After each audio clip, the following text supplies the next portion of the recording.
The Committee on Education and the Workforce will come to order. I note that a quorum is present.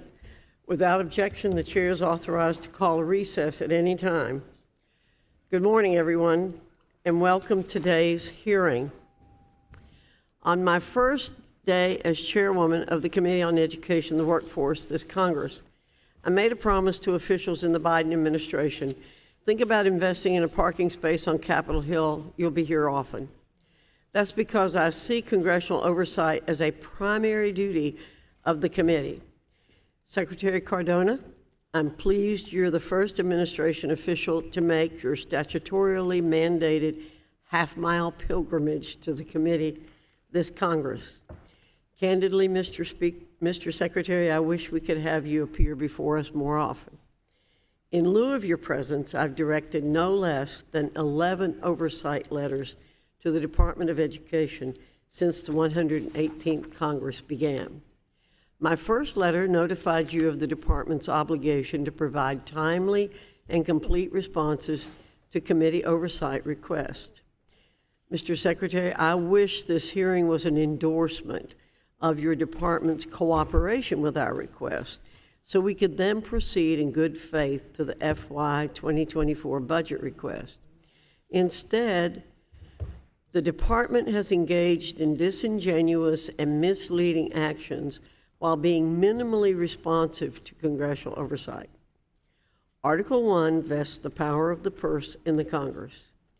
James Madison wrote in Federalist 58 that, quote, "This power over the purse may, in fact, be regarded as the most complete and effectual weapon with which any constitution can arm the immediate representatives of the people for obtaining a redress of every grievance and for carrying into effect every just and salutary measure," end quote. Therefore, before turning to the budget proposal for which you're here to advocate, I'd like to lay out the concerns from this committee of the people's elected representatives to which the department has been derelict in responding. Mr. Secretary, the department has repeatedly attempted to circumvent the constitutional authority of Congress by legislating the president's student debt scheme through executive fiat. 6 times the department extended its pause on student loan payments. Each time, American families scrambled to prepare for the restart of loan payments while education bureaucrats left them in the dark until the 11th hour. The American taxpayer has paid $175 billion for the repayment moratorium. It must end. Then, Mr. Secretary, the department proposed a radical alteration to the income-driven repayment plan. This backdoor attempt to drive through the president's free college agenda will cost the American people at least $230 billion over the next decade. Finally, Mr. Secretary, on top of that, the department is attempting to provide nearly 2/3 of the benefit to those in the top half of the income spectrum. Not only has blanket cancellation been rejected by the courts, renounced by nearly all economists, and even balked at by former Obama officials, it defies logic. Student debt cancellation, as written, is a regressive policy that benefits the top half of earners disproportionately and forces degreeless blue-collar workers to pay for PhDs. The 3 policies comprising the president's student debt scheme would cost the American taxpayers upwards of $1 trillion. Meanwhile, the federal government is $32 trillion in debt. So each borrowed dollar comes out of workers' paychecks through the inflationary tax. I wrote February 10th, 27th, and April 25th regarding these issues and have yet to receive a satisfactory answer. Furthermore, Mr. Secretary, the department acts as one of the main proponents of this administration's culture war on the American people. Your job is to administer faithfully the laws enacted by Congress, not misuse those laws to indoctrinate. Yet the department has radically rewritten Title IX so that sex is defined as an ideological construction rather than a biological reality. Under your department's regime, self-identification is deemed sufficient for a man to be a legal woman and therefore compete in women's sports. And one could self-identify as a man on one day and a woman the very next day. What a reductive, surface-level view of womanhood. Frankly, I've yet to hear you define what a woman is, yet you propose sweeping rules to redefine women as a class. Mr. Secretary, I wish I could say the pervasive progressive ideology championed by your department has stayed in university lecture halls where students are mature enough to debate the concepts. But it has trickled down to K-12 schooling. Your department recently announced it would give priority to history and civics grants for school programs that promote diversity, equity, and inclusion. Also, and not coincidentally, recent NAEP data revealed that under your watch, history scores for 8th graders have hit record lows, the worst since the assessment began in 1994. Our country was built on the guiding principles of liberty and natural rights. Yet left-wing history teachings tear down our founding by ignoring the good for the bad and ascribing collective guilt to whole populations for the actions of their ancestors. Aside from dumbing down a whole generation, this radical new history is aimed at subverting our national story as an imperfect people collectively bound by higher ideals. Finally, Mr. Secretary, let us not forget the COVID-19 pandemic.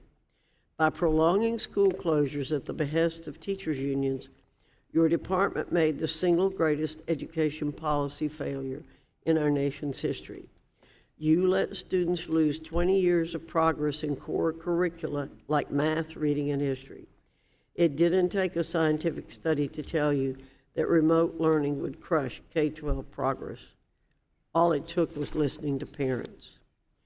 If COVID proved one thing, it's that writing a blank check for education is not the answer. We effectively turned the department into a bank during the pandemic, sending $190 billion out the door to K-12 schools. We know how that turned out. Those funds have been used to push the administration's ideological agenda, such as subsidizing LGBTQ+ cultural competencies in California. Your department refused to conduct proper oversight over COVID relief funds, so on April 3rd, my committee stepped in and requested documents and accountability. We have yet to receive a satisfactory response. That is the thrust of your department's action this past year. Now let me quickly turn to the FY 2024 budget proposal. Ironically, this administration is trying to justify a $10.8 billion increase in discretionary spending for the Department of Education from the FY 2023 level. Earlier, I called the half mile to Capitol Hill a pilgrimage because I feel that is exactly how administration officials view it. This building is foreign to them. Officials shy from oversight and accountability instead of treating it as their sacred duty to answer elected representatives. We want answers. We want answers for parents left in the dark, children put a generation behind, women athletes being discriminated against, and the American taxpayer left with the bill. That should be the starting point for any budget discussion. With that, I yield to the ranking member for an opening statement. Thank you, Dr. Fox. And before I begin, I'd like to take a moment to acknowledge that tomorrow is the 69th anniversary of the Brown v. Board of Education decision. In that decision, Chief Justice wrote that in the field of public education, the doctrine of separate but equal has no place. Separate educational facilities are inherently unequal. Now, almost 70 years later, the Americans' public schools are as segregated by race and class today as they were in the late 1960s. According to a Government Accountability Office report last year, more than a third of public school students attend a racially segregated school. Tomorrow, I will reintroduce legislation, the Strength and Diversity Act and the Equity and Inclusion Enforcement Act, to meaningfully address school segregation and finally realize the promise of Brown. Now, Mr. Secretary, good morning, and thank you for being with us today. I'm pleased to state that under your leadership, the Biden-Harris administration has helped restore the department's commitment to supporting public schools, supporting students, and supporting educators. 2 years ago, as the chair pointed out, we secured the largest one-time federal investment in K-12 education in our nation's history in the American Rescue Plan, which made it possible for schools to reopen safely, stay open safely, address learning loss, and respond to students' mental and social emotional needs. And we ensured that the greatest resources went to those with the greatest need. This administration has forgiven more than $38 billion in student loan debt for 1.75 million borrowers, including loan borrowers who were defrauded by their institutions. And it has helped provide borrowers with a clear pathway to repayment by improving the public service loan forgiveness program and the income-driven repayment program. The department has also helped protect student safety and civil rights by updating Title IX rule and issuing new guidance to protect students with disabilities from discriminatory discipline practices. These are just some of the key steps the department under this administration has taken to deliver for students and educators. And today we look forward to hearing more about how the president's budget proposals will build on this progress. It is often said that a budget proposal is a statement of values. The investments we choose to make or choose not to make are a clear way for the American people to see whether their elected officials are putting their taxpayers' money where their mouths are. The President's budget proposal reflects a continued commitment to expanding access to high-quality education at every level. And here are just a few examples. The proposal shows up funding to help underserved schools close achievement gaps and sustain programs that are helping students recover from the pandemic. To lower the cost of college, the budget proposes $820 in increased maximum Pell Grant, as well as a down payment towards free community college. And it boosts funding for career and technical education, which is critical for our economy. These investments will be transformational for our educational system. Regrettably, my Republican colleagues have chosen to use their time in the majority to pursue policies that harm students and roll back the clock on our progress. Last month, the House Republicans passed a bill that makes devastating cuts to programs for our students and educators. It eliminates billions of dollars for schools serving low-income students, equivalent to removing more than 60,000 educators and staff from classrooms. The proposal reduces funding for support for as many as 7.5 million students with disabilities. And it makes college more expensive by eliminating Pell Grants for 80,000 students and reducing the maximum award for the remaining 6.6 million recipients. Finally, it eliminates badly needed student debt relief for more than 40 million eligible borrowers. Our nation's students and educators deserve better. We should be working together to address the urgent challenges in education, such as rebuilding and modernizing school infrastructure, addressing achievement gaps, protecting student civil rights, and lowering the cost of college for current and future borrowers.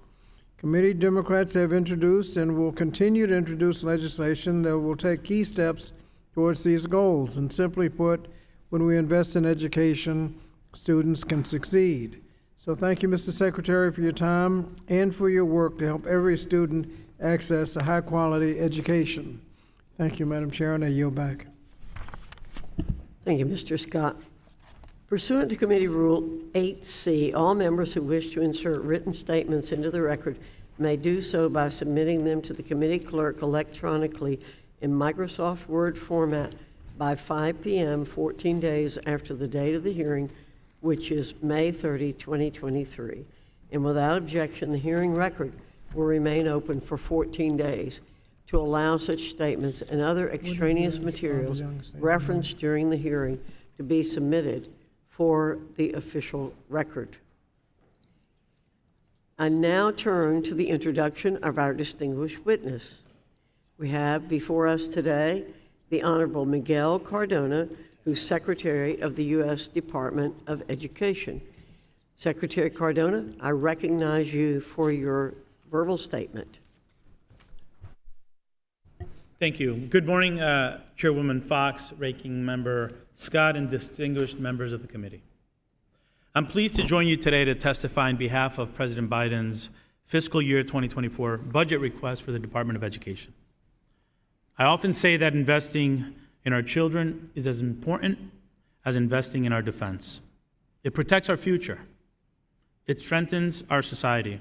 It reinforces the prosperity of our country, our economy, and the power of our example around the world. This budget request is about whether we choose to invest in that future for our children and for our nation.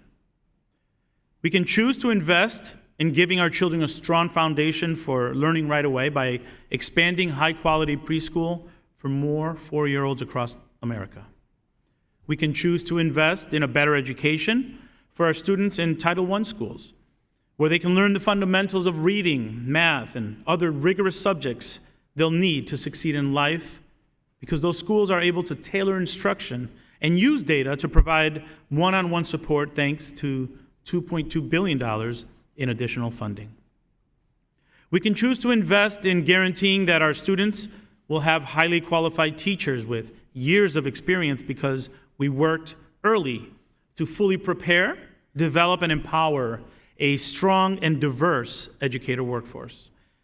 We can choose to invest in better learning conditions for our students with another $500 million to advance our goal of doubling the number of counselors, the number of social workers, mental health providers available to our students. And we can choose to double the funding for full-service community schools that help our students get wraparound support from their own community. Crucially, Madam Chairwoman, I know we have a lot of common ground on this. We can choose to invest in pathways to careers and skills to compete and succeed in a strong economy. This budget would deliver more funding for career and technical education, more funds to create career-connected high schools, and more investments in helping every student become multilingual.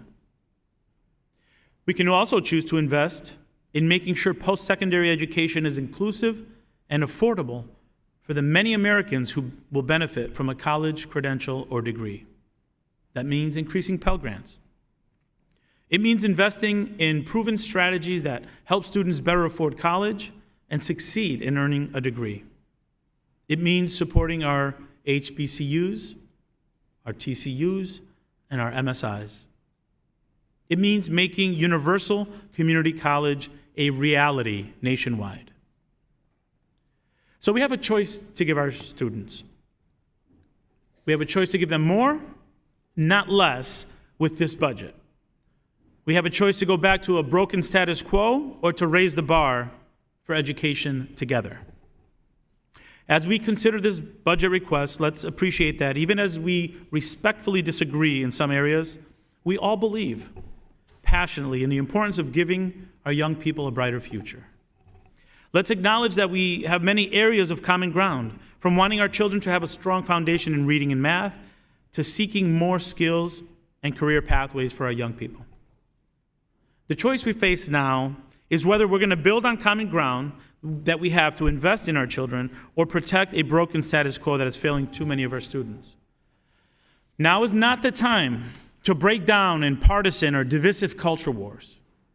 Now is the time to choose to come together on behalf of the students, parents, and educators who are looking to us to serve and raise the bar for education in this country. Working together, I know we can and we will. Thank you, and I'm looking forward to your questions.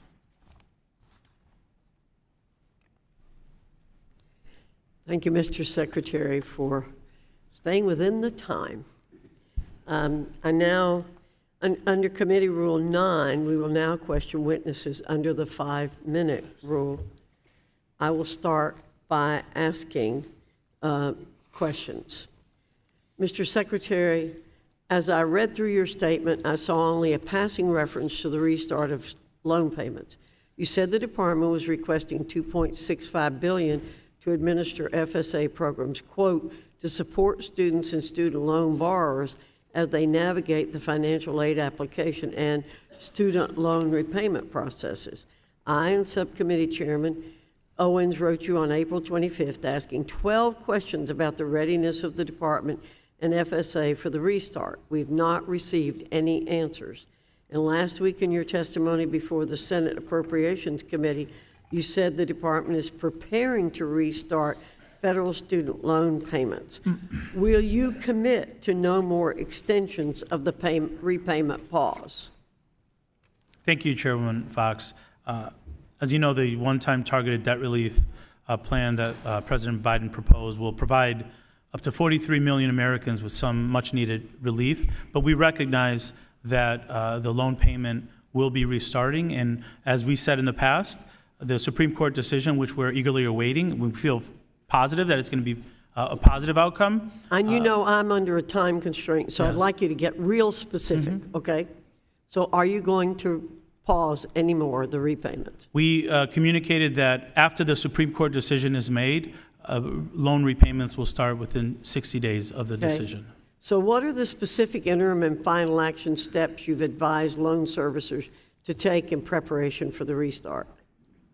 We are in communication regularly with loan servicers, and we recognize that part of the success of the repayment plan will be based on how our borrowers receive information in a timely way, in a clear way, and we've engaged with our servicers to ensure that So that's the how many expectation. written communications explaining the details of the restart has the department had with loan servicers from January of this year to the present?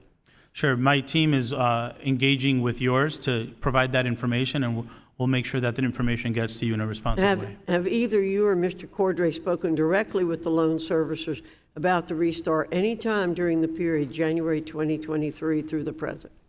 As I said, the information that you requested will be provided, and it will answer who from the department has communicated. And will that include sufficient information about sufficient compensation for the student loan servicers to have the capacity to return to repayment? Will you include that?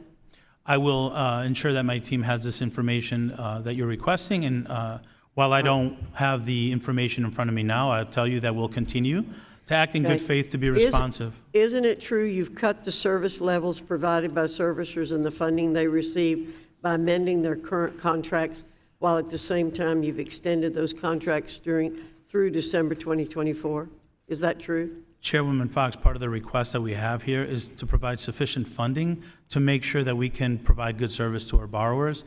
And we feel that this budget reflects our attempt to make sure that we're providing good service to our borrowers through their servicers. Mr. Secretary, this act of Congress that established the Department of Education included the finding that, quote, parents have the primary responsibility for the education of their children, and states and localities and private institutions have the primary responsibility for supporting that parental role. You agree, don't you, that teachers, administrators, and school boards should defer to parents as the primary teachers of their children, and teachers, administrators, and school boards should support parents, not undercut them and work against them. Is that correct? You know, as a former school principal, I would always tell parents at graduations, you are the first and most influential teachers. I say we play a supporting cast, and the schools that are most effective are those that honor and engage parents in a meaningful way. Okay. On a related point, I note that a report released in March of this year by the Defense of Freedom Institute found that 8 of the nation's 20 largest school districts allow students to use names and pronouns at school aligned with their gender identity without parental knowledge and consent. Yet some of these same districts included New York City Department of Education, LA Unified School District, Chicago Public Schools require parental permission to dispense over-the-counter medications. Mr. Secretary, you agree, don't you, that school districts that allow students to use names and pronouns in school align with their gender identity without parental knowledge and consent undercuts parents? As I said before, Chairwoman, it's critical that schools and parents are engaged together in supporting children, and decisions like that are made at the local level. The federal government doesn't have a role in that. Thank you again, Mr. Secretary. I now recognize the ranking member for his question. Mr. Grijalva. Mr. Grijalva is recognized for 5 minutes. Thank you. Thank you very much, Madam Chair, and welcome. Thank you. Mr. Secretary, and good to see you again. The discussion on the proposed budget by the Biden administration is an investment on top of an investment, and it is a good strategy. But my question, Dr. Carmona, has to do with the Republican budget, or the illusion of a budget, which calls for a 22% cut, even on the 22 levels, based also on the premise that the military would not be touched at all. And I asked the question because I think it's important to contrast this investment budget that you are bringing before the committee today versus what is a budget that devastates Title I, devastates all the support and supplemental services, especially to our most vulnerable students. Speak to that point. Speak to the point, I think, as well, Mr. Secretary. There's a demographic shift going on in our public education system across the country. It's reflected in the area I represent. And not only the diversity in terms of race and ethnicity, but also poor kids being the bulk in some areas of who is attending public education, and why this investment is important to that transition that this country is going through in our public schools, and why these proposed cuts, how they devastate this, and why cutting those programs at this time to those populations, what it means to our country going forward. Sir? Thank you, Congressman Grijalva. And, you know, as a lifelong educator, I've been able to see how these federal dollars, help students who are most in need. You mentioned Title I. Students who are struggling to read, we have work to do in this country to get our students reading at the level they should be reading. There's no reason in this country we're not leading the world. Our plan is aimed at addressing the literacy and numeracy and the achievement of students in many other areas. So I've seen the impacts of Title I dollars, for example. I've seen the impact of the IDEA dollars for our students. And quite frankly, you're absolutely right. Cuts in these areas would negatively impact those students who need it most. For example, it would result in a 22% cut would result in approximately 60,000 teachers being cut from Title I dollars across the country. Our students cannot afford that. For students that are students with disabilities, I would argue these students have probably been impacted the most by the pandemic because they didn't have access to the small group setting, the one-to-one device support that they often receive. We would see a cut of 48,000 teachers under IDEA. It would have a negative impact on our entire country, but I think the impact will be most felt by those in greatest need. And I have other questions having to do with Title I that you responded to, the 22% funding cut, questions about middle school and its importance in our system, American Indian and Alaska Native education, school librarians and the right to read, and as I think the mention of ideological and cultural issues being dominating the discussion around education and not the fundamental needs that it has and what we can supplement those needs with in terms of resources. You know, and I want to congratulate the Department of Education for continuing to protect the students' right to read and the parents' right to choose what they read, and not, you know, when you have over 2,500 books banned across libraries in this country, or attempts to ban those books, That's a frightening thought. And if we're talking about ideological grievance issues, one parent's rights are important and need to be protected, but the ability of children to have access to the best information and for that to be empirical and for that to be protected as a right, I think is also important. I want to congratulate your department for protecting that. And with that, I yield back, Mr. Chairman. Thank you. Madam Chairman. Thank you, Mr. Grijalva. Mr. Wahlberg, you're recognized for 5 minutes. Thank you, Madam Chairman, and thank you, Mr. Secretary, for being here. Thank you.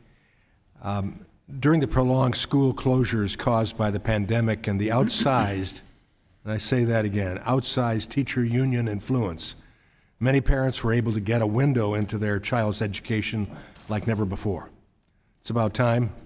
They should have been doing it sooner. Parents knew that school closures were harming their children, and they needed to get back in the classroom as quickly as possible. We recently saw a sample of the devastating impact these schools' closures had on our children's education.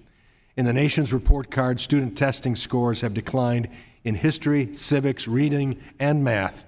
Last year, the acting associate commissioner of the National Assessment of Education Progress said, "These are some of the largest declines we have ever observed in a single assessment cycle in 50 years, end quote. Mr. Secretary, in February of 2021, the CDC planned to release guidance to reopen schools regardless of community spread of COVID-19. But then the CDC consulted with the American Federation of Teachers and its president, Randy Weingarten, who provided edits to the reopening guidance.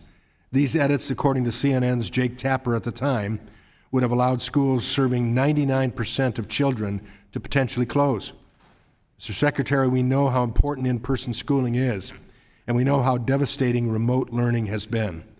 By 2021, we also knew that COVID posed low risk to children. So the question comes, Mr. Secretary, do you think the CDC was wrong to provide AFT President Weingarten veto power over their guidance, and do you think teachers' unions were wrong in discouraging schools from reopening? Thank you, Congressman Wahlberg, for the question. I share the strong belief that our students needed to be in schools right away and that we needed to reopen our schools. When I took oath on March 2nd, 2021, 46% of the schools in this country were open full-time. Within 9 months, we were over 98% of our schools open full-time. So my actions prove that I, too, felt schools should be reopened. And so you felt that Randy Weingarten should not have had veto power for the CDC? I can speak to the Department of Education and what we were focused on. Well, we're expecting the Secretary of Education to stand up to the teachers union when they're wrong. And they were the ones that seem to have veto power with this. Mr. Wahlberg, when I was Commissioner of Education in Connecticut, and then when I became Secretary of Education for the whole country, we worked with various different stakeholders who were all on board with safely reopening our schools, and that's what we did. I would hope that, and just, I guess getting to the punchline here, we would hope that in the future, that when we have science that goes on, and certainly not locking down schools again, that the Department of Education would be the strongest proponent for making schools open and working for the kids. Let's go on. We know that CDC closely consulted the two teachers' unions, the AFT and the NEA, on school reopening guidance in 2021. This year, on April 25th, the New York Post reported, and I quote, AFT and the National Education Association also asked the White House and CDC for help shaping its press strategy to show the rank and file they and the Biden administration were on the same page, end quote. Mr. Secretary, yes or no, please. Did your department have any role in advising the NEA or AFT on their public relations strategies? Yes or no? We take our work to communicate with the public very seriously. We don't engage in other groups. Yes or no? That's what I asked. I understand you're asking a yes or no question, but I want to be very clear on the values of the department. We take the role of communicating with families directly and Did you working have with the any White role House. in advising the NEA or AFT? We do not have a role So in you advising. didn't have any, you had no We do role? not have a role in advising the NEA or AFT. Okay. Mr. Secretary, in states where teachers' unions are the strongest, schools were especially slow to open, including Michigan. According to AIA's Return to Learn tracker, on June 7th, 2021, only 38% of California schools were fully in person. Illinois, only 40% were in person. New Jersey, 23% were fully in person. Despite the well-understood knowledge of the COVID, in that it posed very low risk to school children and the presence of an available vaccine for teachers. Why do you think schools were so slow to reopen where the teachers' union influence was and has been the strongest? Thank you for the question. As I said at the beginning, for me as a father and as an educator, it was critical that we safely reopen schools as quickly as possible. The Department of Education acted immediately to make sure that we provided guidance to schools, which was never done from the onset of the pandemic until that day, to the summer when we did. We've been providing guidance on safe school reopening, and we're proud of the fact that within months, over 98% of our schools were safely reopened. I see my time has ended. Thank you. I yield back. Thank you, Mr. Wahlberg. Mr. Courtney, you're recognized for 5 minutes. Thank you, Madam Chair, and thank you, Mr. Secretary, for your great service and your testimony this morning. One of the many strengths that I think you've brought to this office is that for the first time in history, you serve as Secretary of Education as a graduate of a career in technical education high school, Wilcox Tech, where my good friend and colleague, Congresswoman Hayes, represents the city of Meriden. But we really are at a moment right now in our economy where career and technical education schools shine.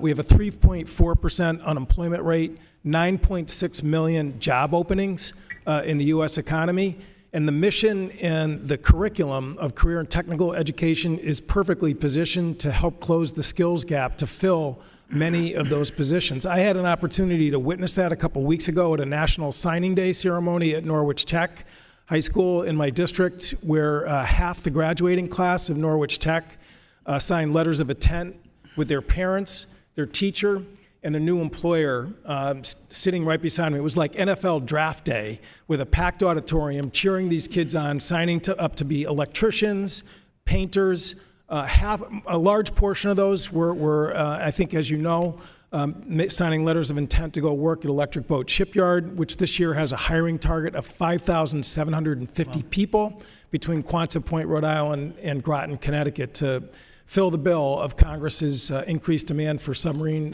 production.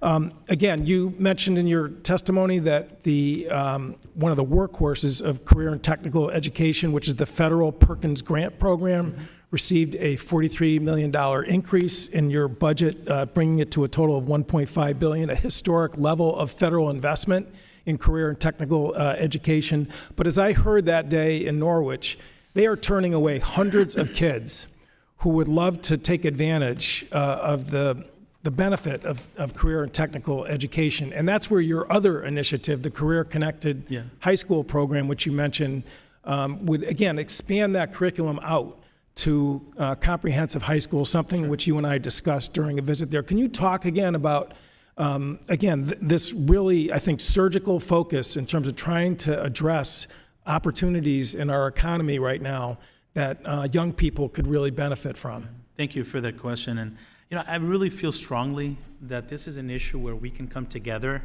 in bipartisan fashion and really transform the opportunities that our students have.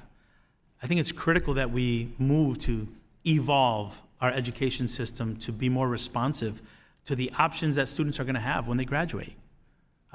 And I think it's time as a country that we come together to challenge the four-year college or bust mentality that still exists in many places. I was a technical high school graduate with options. I chose a four-year college. We need to provide more students across this country with options to join workforce or to start with the workforce and then go to four-year college, oftentimes paid for by the employer, right? So it's about providing options. I joke that my personal plumber is doing really well. He happens to be in Aruba today while I'm here testifying. But there are options for our students. The Career Connected High School is making sure that the technical career pathways that are available to students that, as you said, will lead to jobs are not available only to students in technical high schools. We need to make sure that our comprehensive high schools provide access to career and college counseling and pathways. I've seen amazing examples in my visits across the country of schools that are preparing students for four-year colleges, but are also preparing students for options that exist upon graduation or upon graduation of a two-year school. I've seen comprehensive high schools engage in advisory boards with industry partners so that their curriculum could be lined up to what the needs are in the field. We want to promote that. We want to make that the norm, not the exception. Right now, it seems like technical high schools and very niche high schools are doing this. All students across the country deserve this opportunity. And as I said before, I feel like this is something that if we put our heads together in a bipartisan fashion, we can really transform education. Thank you. And again, my remaining seconds, I think it's important to note that the McCarthy debt limit bill, which would put an indiscriminate chainsaw into Perkins grants and career-connected high schools, is exactly what our employers across the country do not want. They want to connect people with the right skills to give them jobs, careers that will support themselves and their family. I yield back. Thank you. Thank you, Mr. Courtney. Mr. Allen, you're recognized for 5 minutes. Thank you, Madam Chairman. Mr. Secretary, our nation's $32 trillion in debt. And of course, we talk about it's all about the children. And it's amazing that we're maintaining our standard of living on the backs of future generations.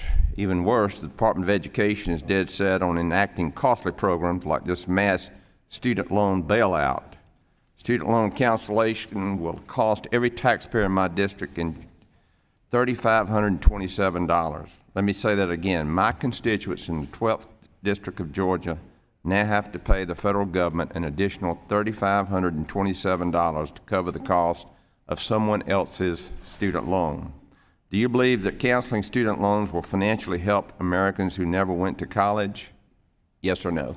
Thank you for the question, Congressman Allen. I believe the targeted debt relief plan will help prevent defaults and get people back on their feet. I also believe that the strategies that we're taking So to make yes, college more you believe affordable. canceling these loans will help folks who actually never went to college? Sir, I believe if we help folks get back into repayment without falling into default, it would help not only them, but their local economy. Do you believe that canceling student loans will reduce the amount that students will borrow now that they have every incentive to think the federal government will pay their loans for them? Yes or no? I believe you're referring to the income-driven repayment plan. The income-driven repayment plan that we're proposing is... I know about the plan, sir. Just, yes, do you believe that you should continue this process? We are expanding options for students to attend college. There are too many students in this country that think college is out of reach for them, and we're fixing that. So, Do you believe that canceling student loans will reduce the amount that colleges charge students? Yes or no?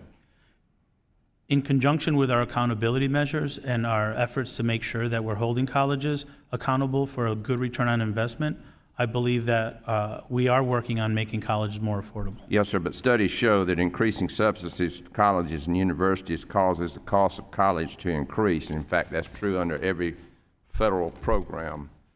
In my first term in Congress, we passed the Every Student Succeeds Act to replace the No Child Left Behind. We did this to block grant the funds directly to the states and let the states take control of our education.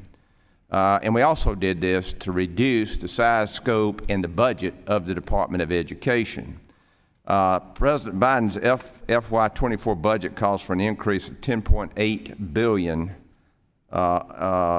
in Department of Education funding, and this comes after $190 billion of COVID relief funds sent to K through 12 schools to help them reopen and respond to the effects of the pandemic. The department's lack of oversight led to their inability to track how the funds were being spent. Now Congress doesn't know if these funds were effective for the purpose of COVID relief. In short, by providing these funds to the Department of Education, we are effectively throwing money down a dark hole. Why would we appropriate even more tax money to the Department of Education when the department has already shown their inability to manage the $190 billion in COVID relief funds?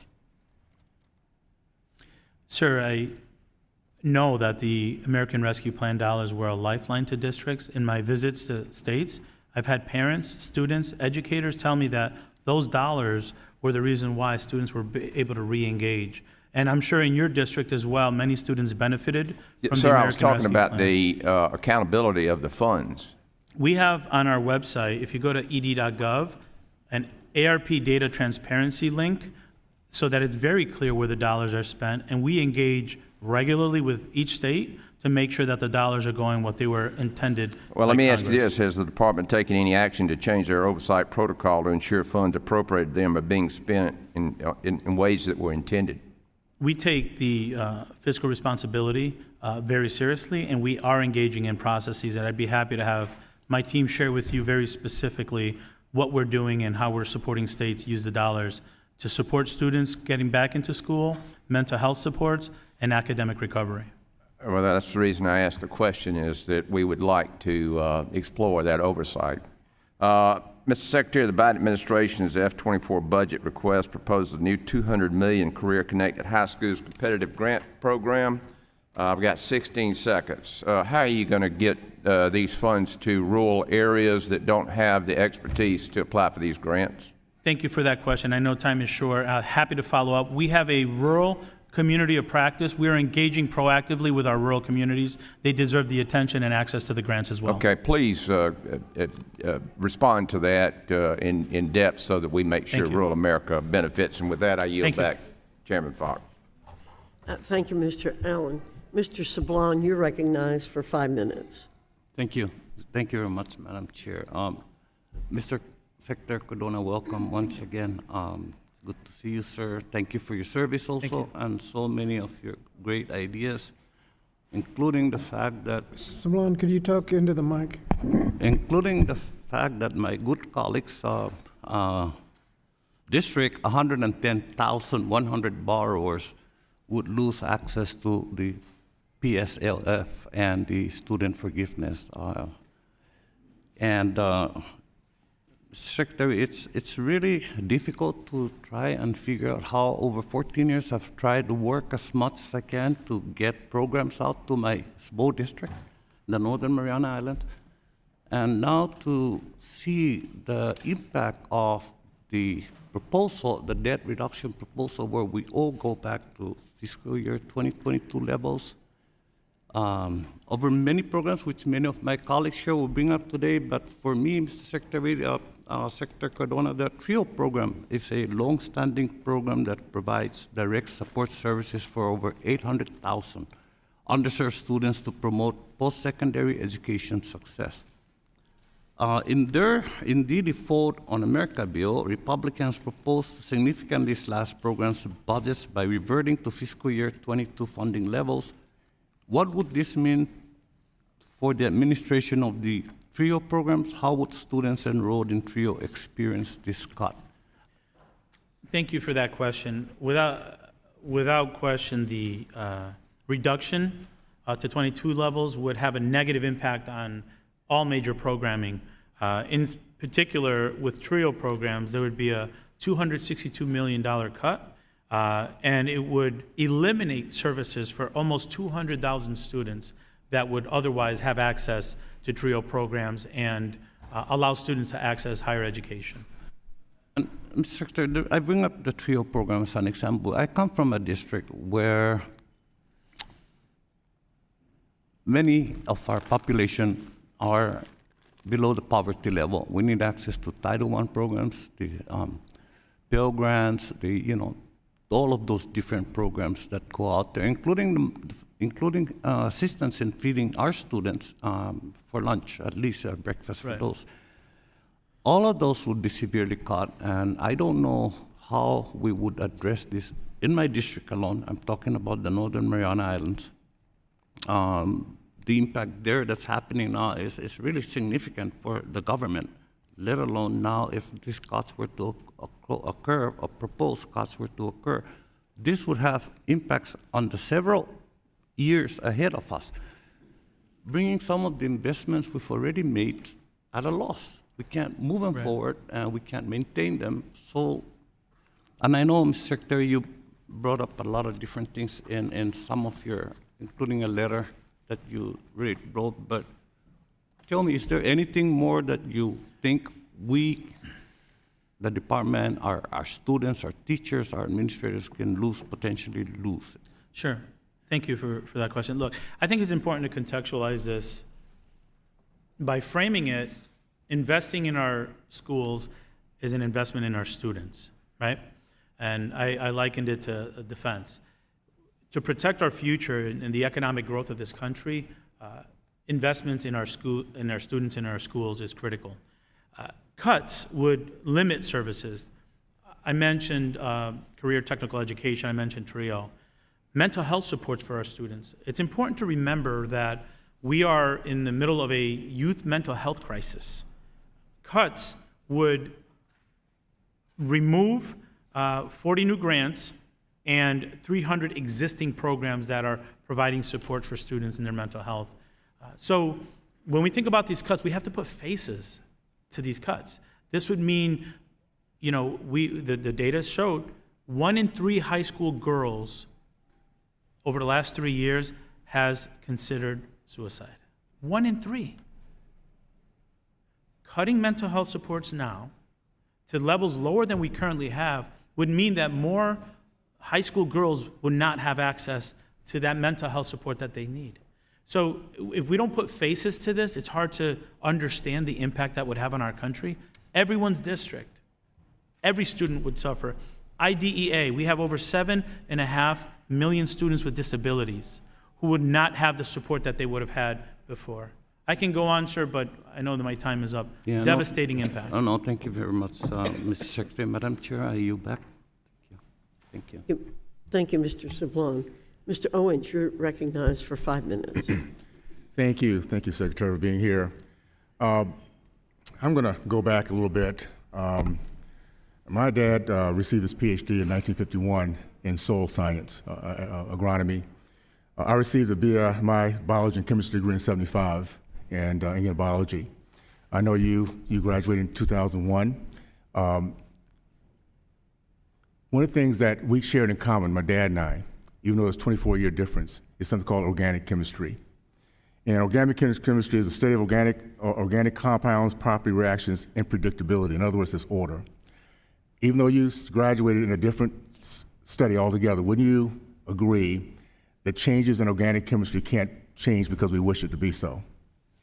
I would want to engage in further conversation. Well, no, this is a very simple question. Can we change the properties and reactions of organic chemistry because we believe that we wish it so? Yes or no? I mean, it's just based on your basic common sense. What do you think? I don't have enough information Okay, well, about organic chemistry I'll say this as a scientist. to answer. As a scientist, I'll say no. You cannot change organic chemistry. If we did, we would not have a pharmaceutical industry alive today. Okay. There's another law of gravity.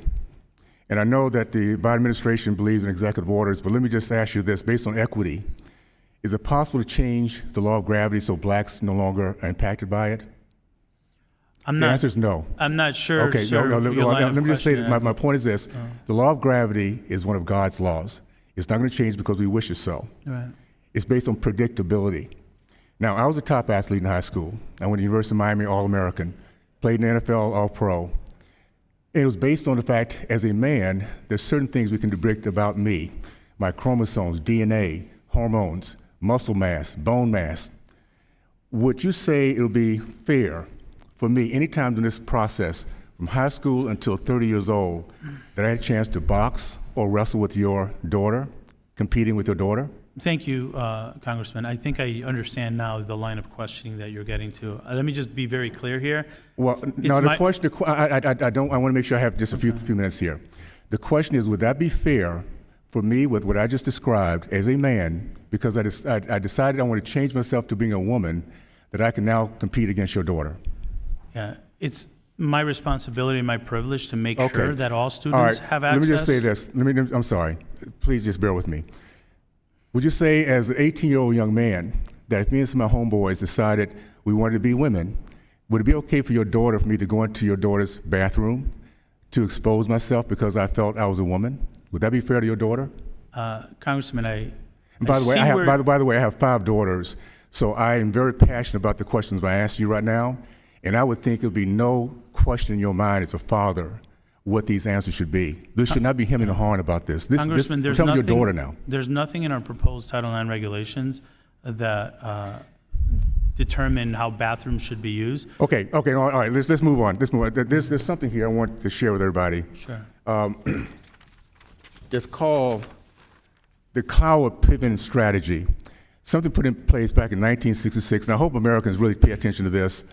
It was two Marxists from Columbia. Their goal was very simply to propose and by the way, this time when the Democrats owned the House, Senate, and administration, propose to create a crisis in the current welfare system that would ultimately bring about its collapse and replace it with a system of guaranteed annual income, which is Marxism. They hope to accomplish this by informing the poor black Americans, of their rights to welfare and assistance, encourage them to apply for benefits, in effect overloading the already overburdened local and national bureaucracy. Would you agree to use misery as a political strategy is the essence of evil? Congressman, I'll be very pleased to share how our budget is going to help I'm our not. students. No, right now I'm talking about using misery to get an agenda across. Is that evil? Sir, I'll I say believe, this. Let me just say this. It is. By the way, the results of this. This is winning to the race. Created this effort of Cloven Piven created generations of black people for whom working for a living is an abstraction. I came through a community in which we led the country in the growth of the middle class, men matriculated from college, men committed to marriage. This is what did us in. Political, progressive policies that hurt our kids. I want to place the record. 23 schools in Baltimore have zero proficiency in math. And I would bet you, if your child was in these schools here, you wouldn't sit around and say it's okay to leave them there. You'd do whatever you had to do, regardless of your income. You would take 2 or 3, 4 jobs. Poor people have the same love for their kids as elitists. So I want to say that I want to end this to the record. American people waking up. American people waking up. We're going to get this done. And I yield back my time. Thank you. Thank you very much, Mr. Owens. Ms. Bonamici, you're recognized for 5 minutes. Thank you, Mr. Secretary. Thank you for your continued work to support students. And I agree with you about the value of investing in education. So needless to say, I'm very concerned about the cuts that actually Republicans have already voted for on the floor that will negatively affect student learning and pandemic recovery, harm students' mental health, cut CTE programs, increase teacher stress, make college education less attainable, and actually diminish opportunities to access a high-quality education for our students' most marginalized students, including students of color, students with disabilities from low-income families, and those who identify as LGBTQI. And I want to note, particularly for the chairwoman and my colleagues and friends on the other side of the aisle, I recently participated in a roundtable conversation with parents across the country, parents of trans students. It was a very meaningful conversation. I encourage you to do the same, to, as you said, Mr. Secretary, put faces to these stories, and I implore you to stop picking on trans students. And Mr. Secretary, under your leadership, the Department of Education secured funding for and implemented programs to improve school safety, increase wraparound services, expand that important access to career and technical education, and decrease the cost of college. So, Mr. Secretary, I want to ask you about Title IV-A of the Every Student Succeeds Act, which funds well-rounded education, addresses school conditions, including school safety and technology access. So the increased funding for Title IV-A from the appropriations process and also from the Bipartisan Safer Communities Act has tremendous potential for school improvement. So how are states and school districts drawing down that Title IV-A funding and also the funding from the Bipartisan Safer Communities Act to complement and supplement efforts to make schools safer and advance well-rounded education opportunities for all students? Thank you. Thank you for that question. And you know, as an educator, safety in schools is always going to be the #1 priority, especially now when we're seeing so many cases of mass shootings. Just this morning, I learned of another one. We're over 225 in this year alone in this country, 135 incidents in our schools, 19 of which resulted in death. Safety is a critical priority. Title IV dollars, BISCA dollars, Bipartisan Safer Community Act dollars are really needed for our schools to ensure appropriate access to mental health supports making sure that we have more personnel available to students who are experiencing trauma or have experienced trauma or are struggling to help get them the supports that they need before. The dollars are intended to provide professional development for educators. Oftentimes, this goes overlooked. We can talk a lot about providing support for schools, but we omit the importance of making sure that our teachers have the professional development that they need. Right, You can't be informed in trauma or given professional development in trauma in a 1 hour after school staff meeting. So the dollars in BISCA, the dollars in Title IV are intended to build the capacity of our professional work staff to make sure they have the tools they need. Thank you. Thank you for mentioning professional development as well. And I want to just follow up with a couple of yes and no questions. Will you commit the department's resources, including those available through BISCA, to working with states and school districts to improve school safety in a manner that incorporates restorative evidence-based practices and avoids the overuse of SROs in schools? We are certainly working with states currently to make sure that they know how to use the BISCA dollars, to make sure that more resources are available, proactive resources, which include professional development on restorative I appreciate that, practices. and I've been communicating about this issue. Are you willing to follow up with me within 8 weeks to discuss the department's progress in distributing this Title IV-A funding? Yes, we will Terrific, definitely thank follow you. up. So, Mr. Secretary, as students continue to recover from missed learning time, it's important for the department to develop best practices to improve student achievement and to share those practices with educators, school leaders, districts, and state leaders.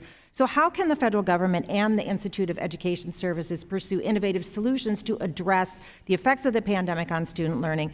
And what would budget cuts to education research mean for the ability of schools to effectively address missed learning? Thank you for that, and absolutely agree with you.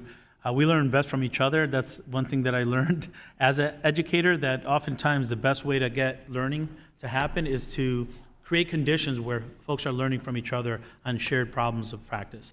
So we've created different mechanisms for that. Cutting funds for IES and others would only limit the ability for us to engage partners, but also invest in evidence-based strategies that we know are aimed at improving instruction, but also ultimately student outcomes. Thank you, Mr. Secretary. My remaining couple of seconds, I just want to thank you for your emphasis as well on multilingual education, which is not only good for a global economy, but it's also good, as the brain research shows, for student learning overall. So thank you again, and I yield back the balance of my time. Thank you, Ms. Bonamici. Mr. Grothman, you're recognized for 5 minutes. Thank you. Thanks for coming on over to our humble building here. The federal student loan system is built to encourage students to take out as many loans as they can without regard how much they'll be able to repay. The massive amounts students are borrowing is affecting their ability to have a family, buy a car, or own a home. Only 32% of young college graduates with student loan debt say they're living comfortably. Do you think a student should take out more loans than they will comfortably be able to afford? Thank you for the question. I recognize that our current system is broken, and we have the responsibility to make sure that Okay, people our shouldn't loan take out more system loans than they can afford, is right? fixed. Can you agree on that? Can you agree people shouldn't take out more loan than they can afford? Well, it all depends, sir. If you're an Here's the problem. 18-year-old, you might have to take loans that you can't afford as an 18-year-old, but eventually, when you have a good job, you can pay for those loans. We're Okay. improving our We'll gainful give you another employment. question. Are you aware that the Higher Ed Act limits financial aid advisors from using their expertise in counseling borrowers to borrow less in cases where it's obvious the student is taking out up too much debt? In other words, if I'm going to a university and their counselor is there and their counselor thinks, hey, you could make do with $4,000 this year instead of $8,000, that counselor can't say, you'd be better off taking out only $4,000 in debt. Are you aware of that? We are making sure that we're communicating with our universities around practices that we feel will help students Yeah, be but they successful. can't do that. You know that's against the law right now? Maybe you don't know that. Yeah, I'd be happy to look into any concerns that you have about bad acting or bad actors in the field. Well, it's not bad actors. Okay, I've got a bill right now, and I want to see whether you will support it. Okay, we have these financial aid counselors in the universities, okay? And if somebody comes in and says, I want to take out the maximum amount, I'm going to take out $10,000 in loans this year, it is right now against the law in many cases for the counselor to say, I think that's foolish, don't take out $10,000, I think you can swing it on $4,000. Do you think the local aid counselor should have that ability? I believe counselors should be able to give students accurate information around what they can. And accurate information includes the ability to say, I don't think you should be taking out such a big loan. Right. I believe counselors should be able to advise Good, you're going to be students. able to help me on this bill. That's what I want. Okay, that's good. Next, under your new proposed income-driven repayment plan, borrowers will only pay back 63 cents of every dollar they borrow.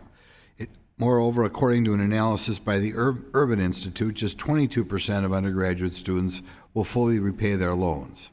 How can you call this a repayment plan when barely almost 80% of the undergraduates will not pay the loans they took out?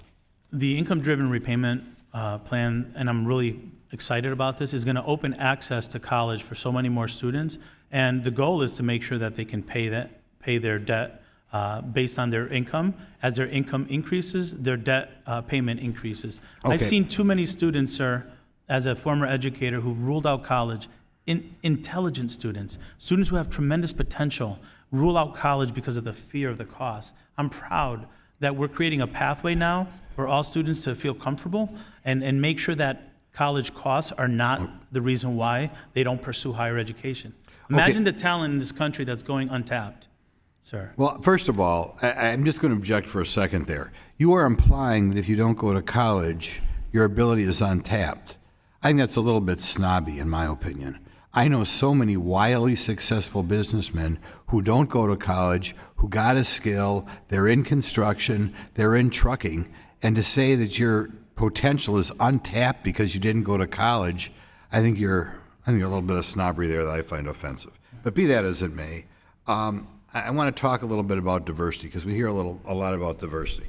I know a university professor in English. He's been involved in like 7 different schools, over 100 different professors of English he's dealt with. None of them would he classify as politically conservative.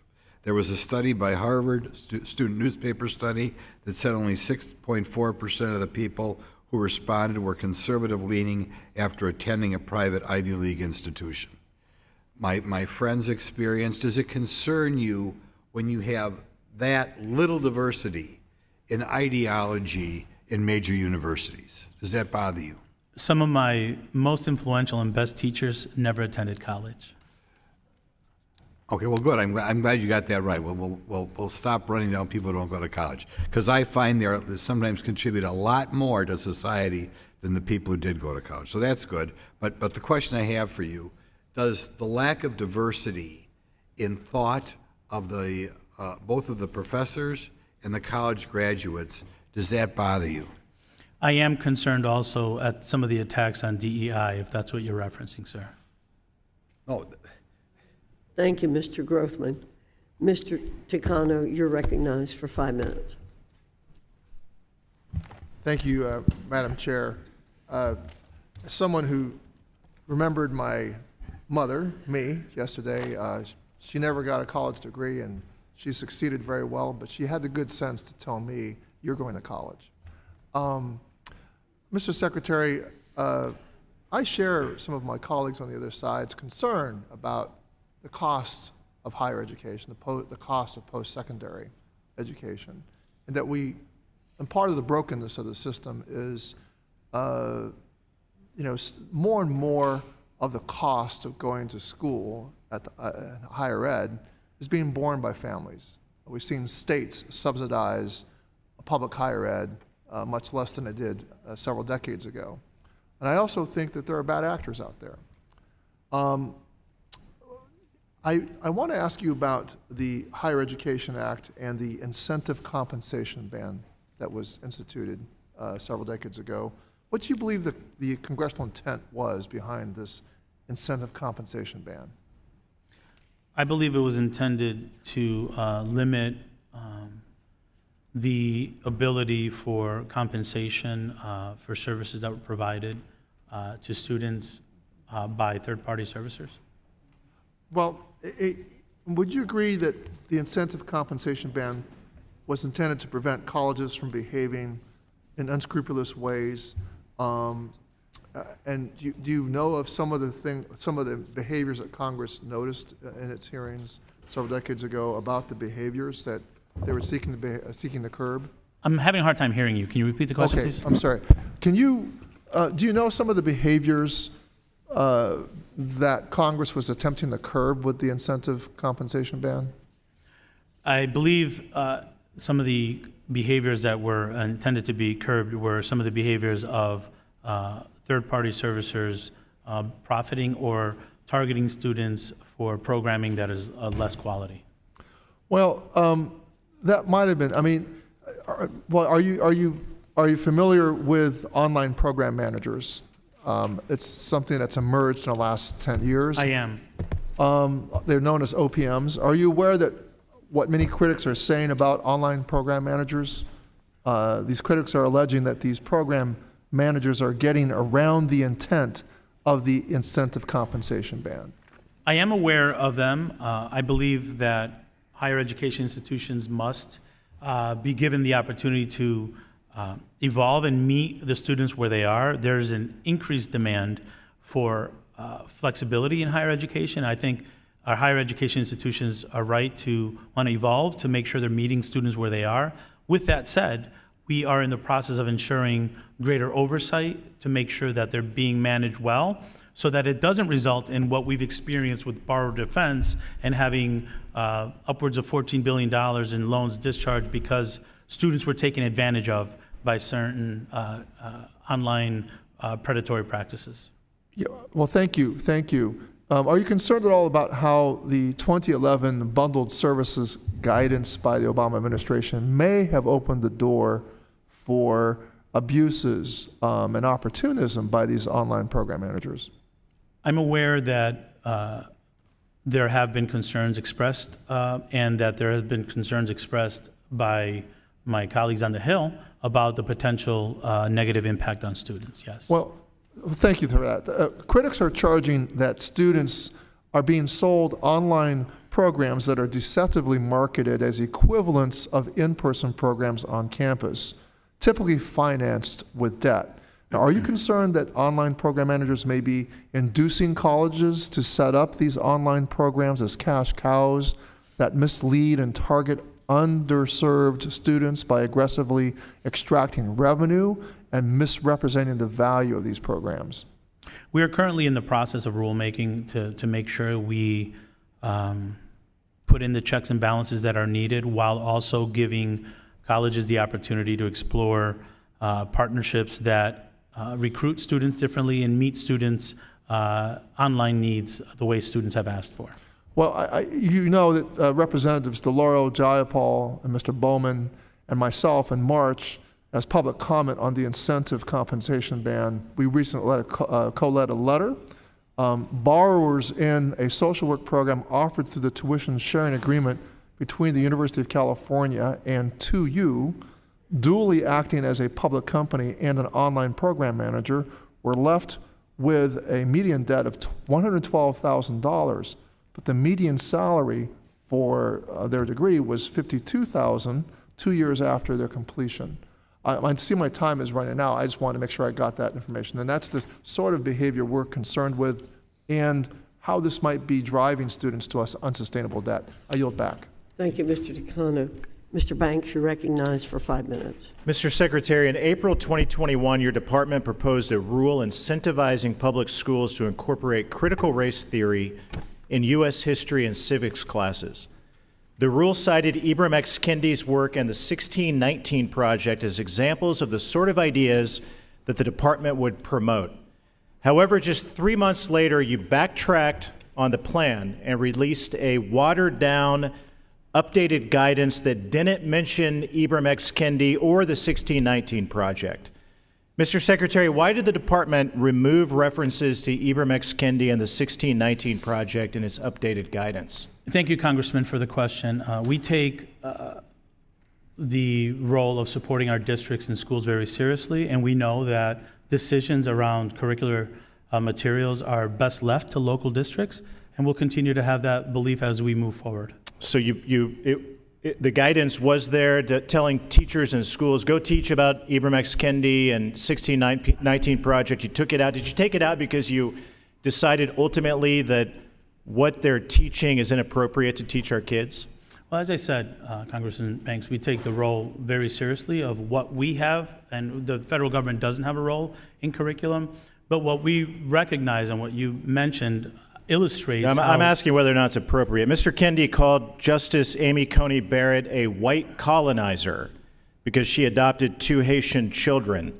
Do you think that's appropriate to teach our kids? What I was going to say earlier, sir, is Mr. Kendi also, in his book, he stated that capitalism is essentially racist. So at one point, you wanted to teach our kids Ibram X. Kendi's findings and his teachings that capitalism is racist. Do you believe capitalism is essentially racist? What I was going to say, sir, is that this issue of, even the grant proposals that we put out, where while we don't influence curriculum, has become the target of divisive culture wars.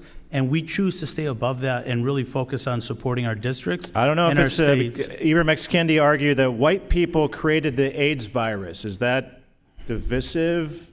Sir, I would ask you to save the questions for perhaps that author. What I would say is we're focused. It was in your original rules proposal. You wanted to teach our kids what Ibram X.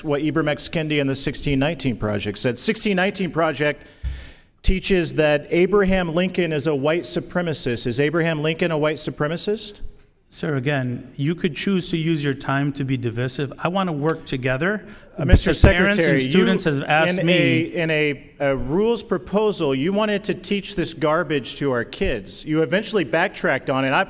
I was just hoping you would tell us you backtracked on it because ultimately you came to the conclusion that it's inappropriate to teach our kids critical race theory or some of the garbage that 1619 Project and Ibram X. Kendi teach, but apparently you don't want to tell us that today. While you could choose to be divisive with your time, sir, I want to talk about what we're trying to do for the American people and what we could do together if we focus our efforts on what students and parents Mr. Secretary, need. how about this? 2 weeks ago, U.S. students' civics and history scores were released, and they were the worst ever in American history. And I think one of the reasons why is because your administration, in a divisive way, wants to teach this kind of garbage to our kids. But let me move on. Indiana, my home state, recently passed a law at the state legislature that banned biological males from competing against girls in high school and elementary sports because obviously biological males have some physical traits that would give them an advantage in sports over girls. The Education Department, your department, proposed a rule change that would pull federal funding from schools that don't allow biological males to compete against girls in sports. Mr. Secretary, yes or no? Does that mean that your department would take away school lunch programs for needy kids because a state or a school won't allow a boy to compete against a girl in the sports? So going back to the civics, if I could. I'm asking you a question. Do you support taking away school lunches from kids who go to schools where boys aren't allowed to play on girls' sports teams? We are promoting the most rigorous, intensive academic programming under Raise the Bar. I would love to share more information. Do you support taking away a school lunch from a needy kid, a kid who it might be the only warm meal they get every single day, because that school won't allow a boy to compete on a girls' sports team? I'm proud of the work we're doing. It's a yes or no question, Mr. Secretary. I'm proud of the work we're doing to make sure that all students Madam feel Chair, safe in school. the answer is yes. This administration would take away school lunches from kids who need that lunch, maybe the only warm meal they might ever get, because of the radical agenda of this administration. I yield back. Thank you, Mr. Banks. Ms. Adams, you're Thank you, recognized for 5 minutes. Thank you, Madam Chair. I'd like to enter into the record 3 letters, one from UNCF, one from the American Council of Education, the other from Spelman College, that speak to some of the issues that they're concerned about regarding the services that they want to continue. Mr. Secretary, it's good to see you again. Thank you for coming to speak with us today about the department's budget.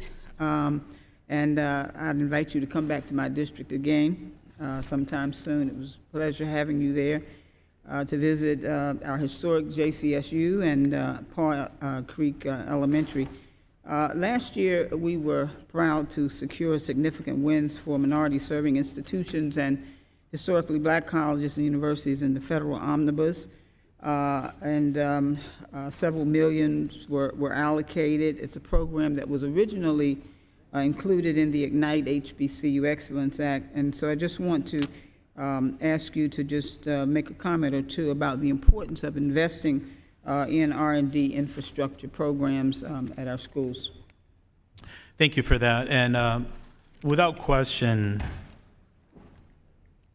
investing in research and development at these institutions is critical for their continued growth, for their ability to have access to grants and contracts, and also to make up for historic underinvestment.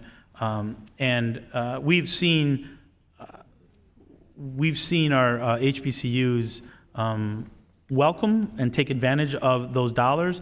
We see that they have a plan to engage in better facilities, to make sure that their students have the same access to labs that other institutions have, which would then make them more eligible for, as I said before, contracts. So we're pleased to be able to provide support for that, and we recognize the importance of doing that to level the playing field. Thank you. And you know, when we look at the, even though the Ignite didn't pass as Ignite, there was $50 million going to HBCUs, and we would certainly continue to hope that there would be no competition against the HBCUs and MSIs, and that HBCUs could stand on their own and not compete with well-resourced institutions like the University of Texas or the University of California.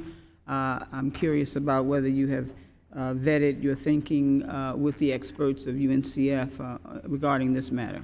Yes, we're in regular conversation with our colleagues, UNCF and others, around the important needs and the unique needs of HBCUs, and we'll continue to work with them and our HBCUs to make sure that their needs are listened to and that we're acting in a way that supports their individual needs. Great, thank you. Let me. You were talking about the OPMs, and my colleague was just talking about them. I just wanted to mention that the online program managers have seen an explosion in the number of contracts with school districts and institutions of higher education as a result of the pandemic, necessitating a move to digital and remote learning.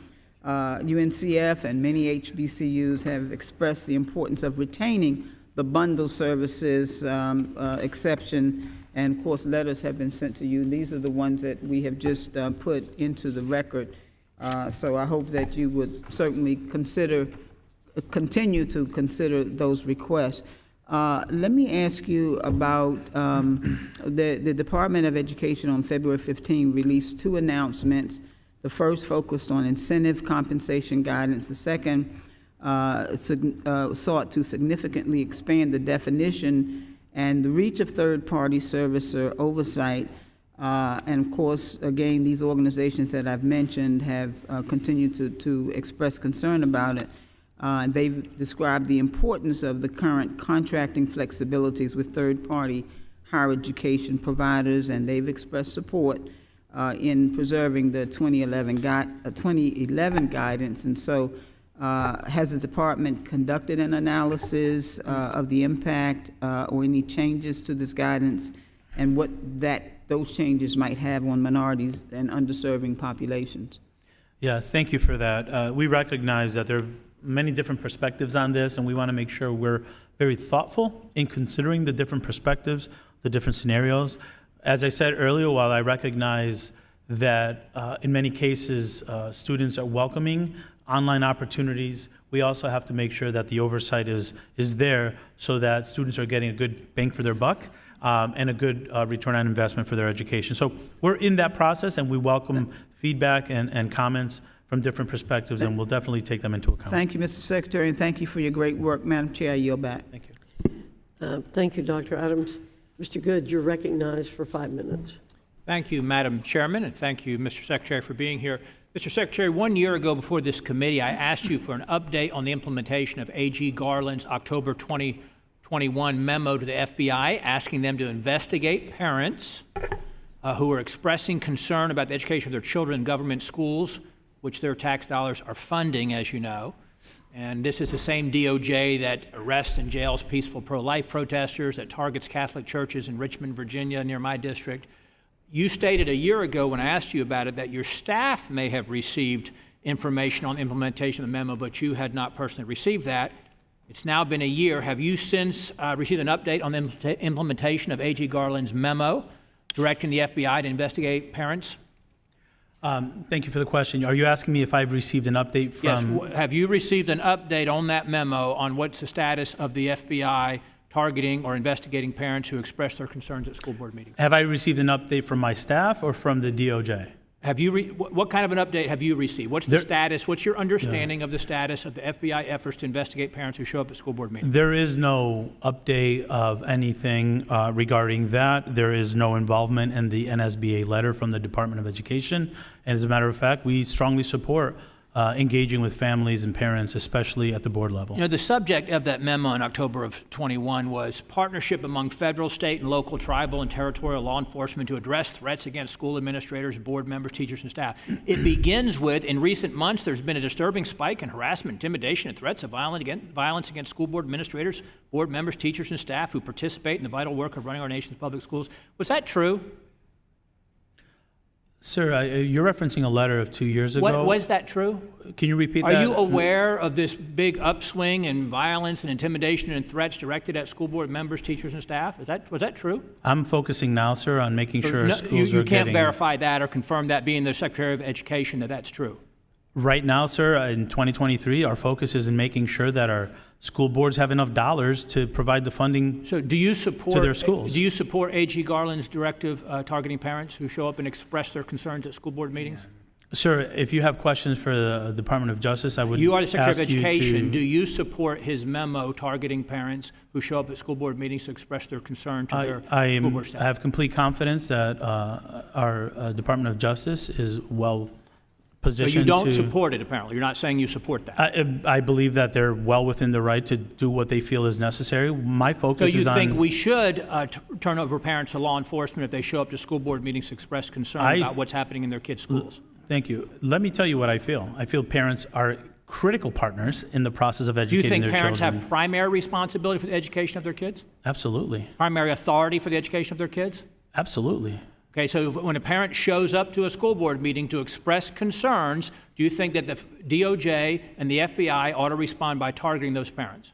Sir, I believe parents' engagement in board meetings, in school functions, Okay, are so you're critically not saying important. yes, I presume that you don't support that. Now, you, as Secretary of Education, have you done anything to help protect the First Amendment rights of parents who show up and express their concerns at school board meetings without threat or fear of threat of retaliation from government or law enforcement? Yeah, have we you have done to- anything to help protect that? Yes. Yes, What have we you done to help protect that? We communicate regularly with all stakeholders, including parents, including board officials, around the importance of engaging parents at a higher level than even before the pandemic, because I think parents know better than anyone else what the needs of their child are, and their engagement is critical. I'm glad to hear you say that. We certainly agree that parents know best.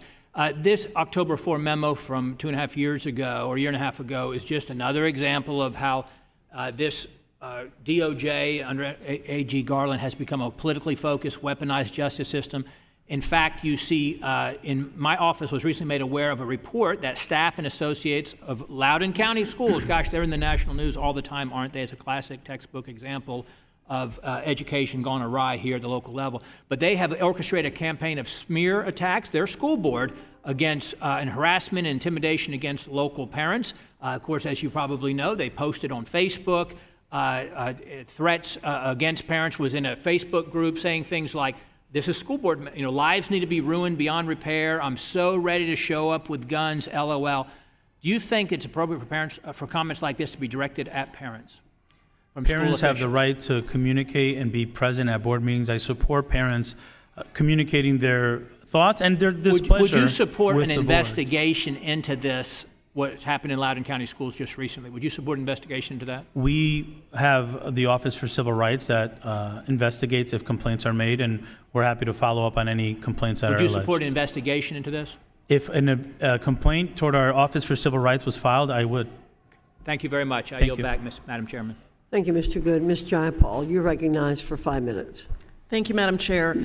Before I get started with my comments, I just wanted to express my surprise that my Republican colleague from Indiana, Mr. Banks, was so concerned about stripping school lunches. And I wanted to remind this committee and anyone that might be watching that last year, 42 Republicans voted against providing school lunches for kids, and Mr. Banks was one of them. And in fact, across the country, we've seen Republican legislators in state legislatures trying to strip school lunches away from kids. So I'm just surprised at the concern, and I hope that perhaps that means we can have bipartisan, complete bipartisan support. We did have bipartisan support last time, but complete bipartisan support for providing school lunches. Secretary Cardona, thank you for the work you're doing. Thank you for being here today.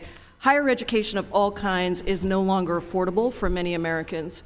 Nearly 44 million borrowers have $1.6 trillion in federal student debt, and middle-income borrowers owe an average of $43,000.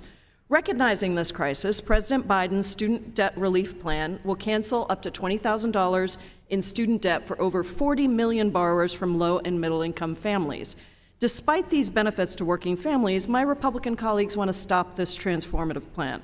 Just last week in this committee, Republicans advanced a disapproval resolution to reverse the payment pause and block relief without advancing any higher ed reforms to reduce costs. And because there's a lot of misinformation from my colleagues across the aisle, I think it's important to correct the record and run through exactly who would benefit from the administration's student debt relief plan. Is it correct that 90% of 90% of recipients of this plan earning less than $75,000 would benefit? That is true, and some are Republican. Some are Republican, yes. I'm going to get to that, actually. And what's the income cap on beneficiaries that would benefit? $125,000 would be the cap. So no one earning above $125,000 is going to benefit. And relief isn't just among younger working Americans, right? How would older retired Americans benefit from debt relief? Yes, older folks who have debt would also benefit from this, so it's not just intended for the younger folks. In fact, older Americans owe a quarter of federal student debt, and 7 million borrowers age 50 and up either owe or are paying for a loved one. Is that correct? That is correct. We know that 1 in 6 Americans living in rural areas, represented by many of my colleagues across the aisle, have fallen into delinquency or default. Tell us about the rural borrowers who would benefit from the debt relief plan. Yeah, I've visited rural communities and spoken to educators and folks who are trying to get back on their feet after the pandemic in rural communities. I would argue rural communities were impacted maybe more significantly due to lack of access to broadband and other things. So this would definitely help them get back on their feet as well. It's clear that the administration's plan to cancel student debt would be far-reaching and targeted at those most in need, and I just find it a stunning hypocrisy that my colleagues across the aisle might want to stop this plan, even as we know of at least 12 Republican members who opposed this relief but received $22 million in total from PPP forgiveness. And Madam Chair, I'd like to enter into the record a list of Republican members of Congress whose PPP loans were forgiven. This is from the Center for American Progress Action, and a list of the Ed and Labor 118th members from the Debt Collective that shows what they paid for college when they went and what it costs today, as well as includes those members who got PPP loans forgiven by the government. Without objection. Thank you. Now, as we approach the end of the loan payment pause, borrowers are expected to start repayments in the coming months. How would debt cancellation help these borrowers before returning to repayment? It would cancel out debt for many, up to 20 million borrowers would no longer have debt and would be able to get back on their feet. Again, it's important to remember the purpose of this was to prevent defaults and make sure that folks are not worse off now than they were before the pandemic. It would definitely address, as I said before, about 20 million would no longer have payment. And this resolution that Republicans advanced out of committee that would block critical relief and retroactively end the payment pause between September and December of last year, how feasible would it be for servicers to prepare and prevent borrowers who are expecting the pause to end later this year from defaulting? That would increase the likelihood of default significantly. The resolution could also limit your department's ability to quickly issue a new pause, as the last administration did twice. How long would it take your department to issue a pause in the future emergency if you had to go through the rulemaking process? It would significantly delay it, putting many borrowers in default.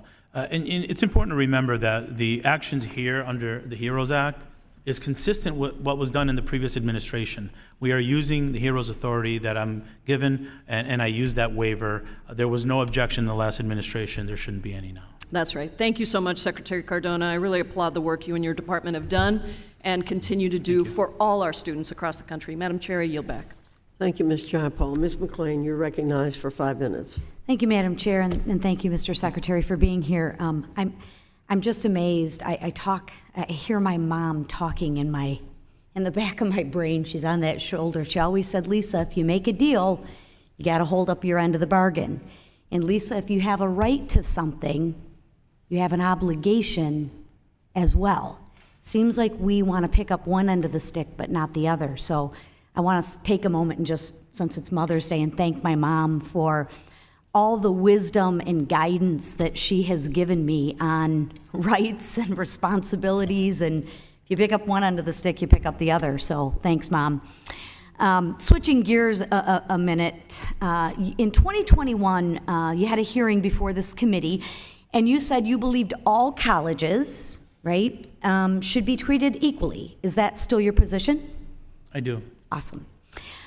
And I want to protect the students and the taxpayers, but the idea that the department can act unilaterally to forgive student debt using the borrower defense program to discharge student debt, to me, is alarming. It's concerning. And I hear my mom in the back of my head. Mr. Secretary, I'm trying to get some data before I just talk about opinions. Mm-hmm. Do you know, or can you tell me, how many public universities have had claims approved under the loan discharge program?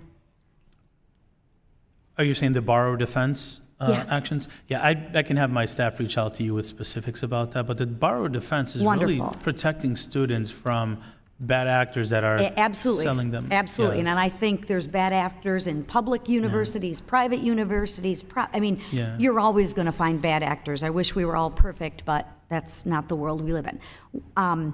Do you have, or can you get me the data on the number of career colleges that have also had claims approved? Sure, we'd be happy to follow up with information. When can I on that. expect that? Well, we engage in feedback and communication with the committees regularly, so we'll make sure we act in good faith to continue that communication to get you the information. So July in a timely 1st, way. do you think we should I'll have at my least team have reach it? out to your team very soon to share when you could expect that. I'm sorry. You I have will no have idea my- when you're going to be able to get me the data? Well, we have 45 letters that were sent to us, and we're working in good faith to make sure we communicate But it's really reasonably. simple. I'm just trying to get the data on how many public universities and private universities have had claims approved under this loan discharge program. I'm sure that information could be gathered, and I'll have my team reach out to yours. I appreciate that. I'm kind of looking for a date. That's fine. I'll have my team reach out to yours to share with you a date that you can receive that information. It's important that you have the information, and I would agree too, and with as much money as we give the Department of Education and as much as we care about the students, I would think somebody has this data. Yeah. So you want to say August 1st? That's like 3 months. I would think we could be able to get this data in a 3-month period of time. Yeah, we think it's really important to communicate with you, and I'll have my team reach out to yours to share a timeline of when we can get that information to you. Am I the only one that thinks that? Okay, all right. Well, thank you for your speedy expedience on this. Okay. I understand that there's also been a lot of FOIA requests made by private organizations and institutions trying to get information on these claims and have not received them yet. Has your department been processing and responding to these requests? Absolutely. Okay. The Department of Education is committed to being very clear and providing information with oversight. We take that very seriously. We just We're don't very take the responsive. timeline seriously. We've provided over 2,400 pages of documents in this Congress alone. We've responded to 45 letters this Congress alone, and we're going to continue to take that very seriously How many because employees do you oversight have is in the important. department? How many employees do you have in your department, and what's your budget? Roughly under 4,000. Under 4, okay. Okay.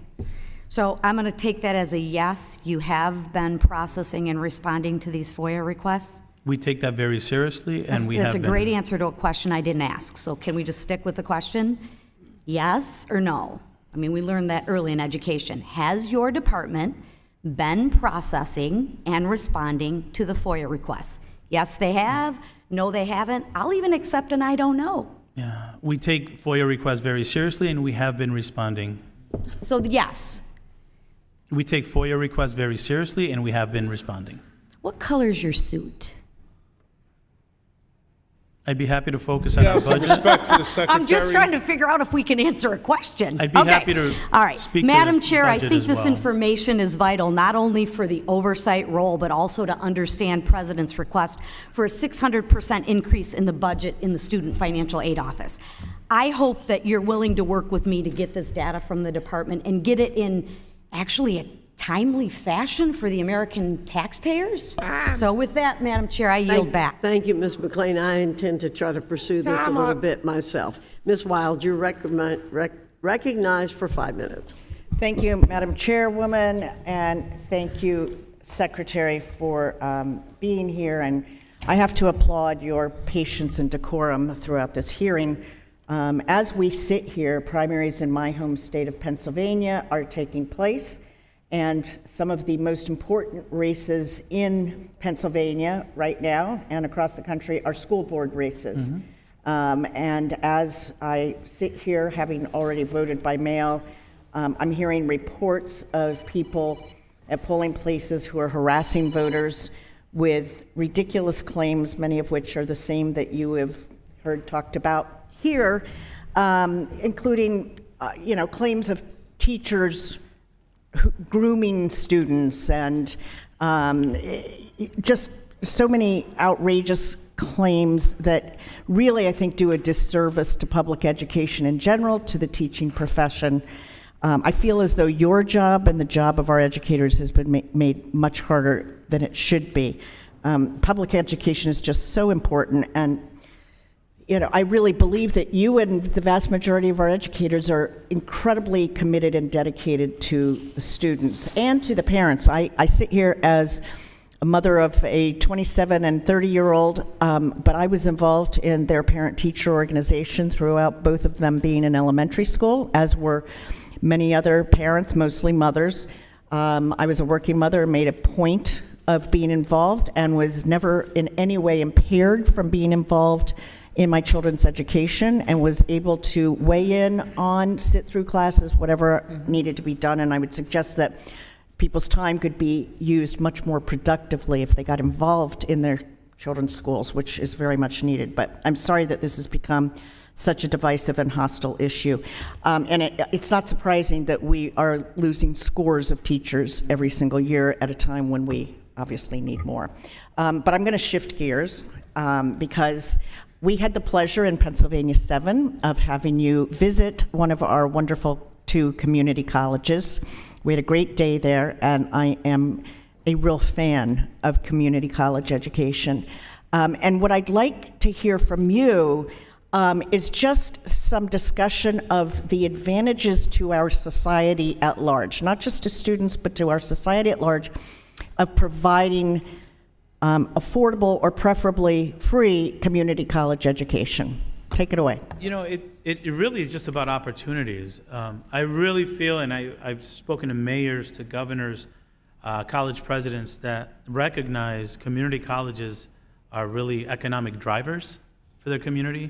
I remember visiting recently Columbus, Ohio, Columbus State Community College, and we were on a panel, and the K-12 superintendent was there, the 2-year college president was there, I think it was the vice president of Intel was there, because they're investing there, and the coherence between their shared goals and strategy will lead to students that attend those schools to graduate without debt, with 6-figure jobs. and they're going to be contributing to the economy. I think this is an investment that pays for itself. What we're doing is ensuring that our K-12 schools have a through line to our 2-year schools, our industry partners, and our 4-year schools. Because as we're talking about some of this Invest in America, these many cases bipartisan plans, they're going to require that we have many jobs, and we need to make sure that we're preparing the next generation's workforce, and community colleges are the best tool to get that done. Not surprisingly, I completely agree with you, and I've learned much more about our community colleges since being in Congress, and what I hear from our employers throughout Pennsylvania 7 is just how valuable they are to the employers, that they can quickly pivot and create a new training program, a new field that is needed by employers as we continue to hopefully really get manufacturing back into this country. I think they're going to prove to be even more important. Absolutely. And I really want to see those doors open to everybody as much as possible. Thank you for your commitment to community colleges. I have so much more I'd love to discuss with you, but of course, as usual, our time is up. And with that, I yield back. Thank you. Thank you. Thank you, Ms. Wild. The Secretary has asked for a short break, so I'm going to say 5 minutes because I want to get through as much of this hearing as we possibly can before we go to vote. So we'll take a 5-minute break.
Ms. Miller, you're recognized for 5 minutes.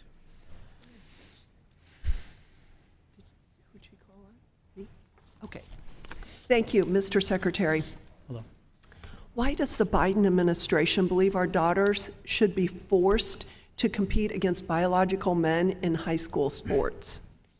I believe we have the responsibility to ensure that all students can engage in all aspects of public school, including athletics, without fear, without having to be discriminated against. And that's what we're proposing in our Title IX proposals. What we're saying is you can't have blanket bans. However, we do provide we allow for local input in the process. We've taken comments for the last month. The comment period ended yesterday, and what we feel we're doing is making sure that no students are feeling discriminated against, especially since there has been a public attack on Well, students there who are are transgender. feelings among the girls, among our daughters, that they're being ignored.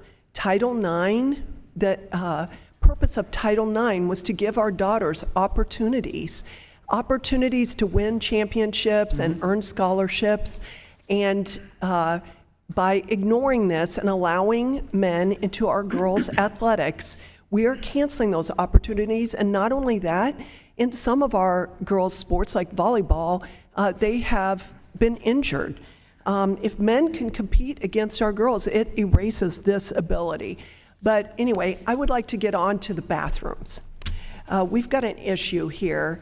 Could you tell me, does the Biden administration think it's appropriate to allow biological males to shower in the girls' bathroom, to allow schools to have biological men in the girls' showers and locker rooms? Thank you. I'll be happy to answer that question. I want to make reference to where we agree. Title IX has been excellent in giving more opportunities for girls.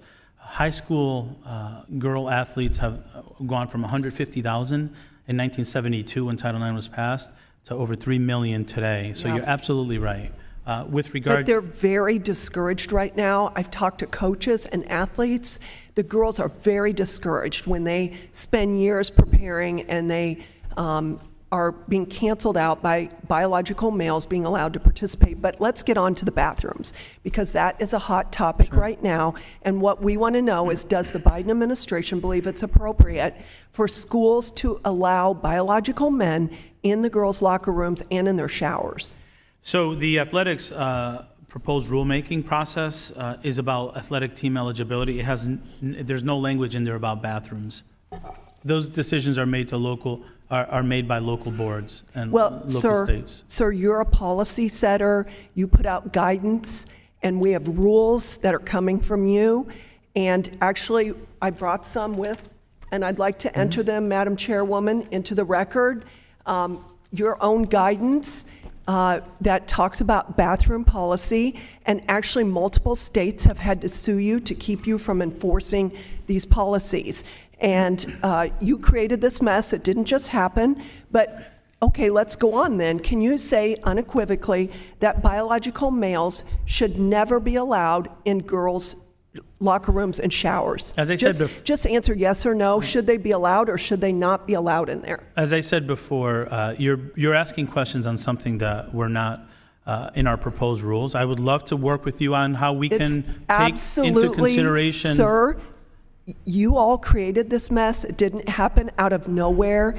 Under the Trump administration, Secretary DeVos, she was able to say unequivocally that girls should never have to shower in front of a biological male, and they should not be allowed in their locker rooms. And you have created it. It's in your guidance. Multiple states have sued you to keep you from enforcing this. So I would like you to state, yes or no, will you say unequivocally that biological men do not belong in our girls' locker rooms and showers? We absolutely, as a father and as an educator, absolutely support making sure that boys and girls use different showers. That's common sense.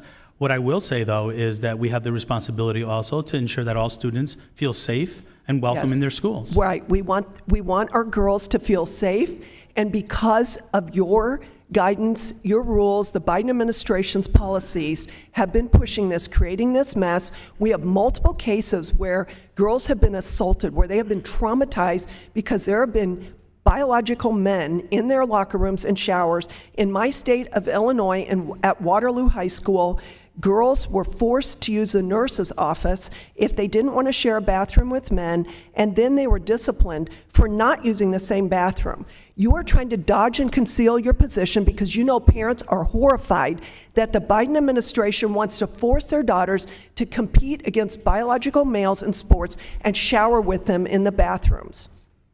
Thank you, Ms. Miller. Ms. McBath, you're recognized for 5 minutes.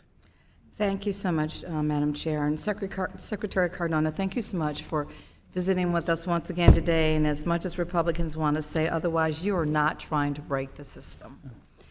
Your department really is taking real steps to make it truly work for working families and every American who has been completely left behind by a higher education system that continues to be pay for play.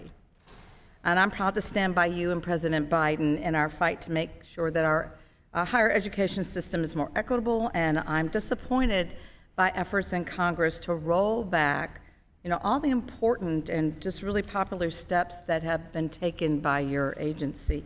While every single House Republican recently voted to pass a debt limit bill that reduces the maximum Pell Grant by about 15% and cancels the student debt relief that working families in the state that I represent, Georgia, are counting on, House Democrats and Secretary Cardona, you are trying to do just the opposite.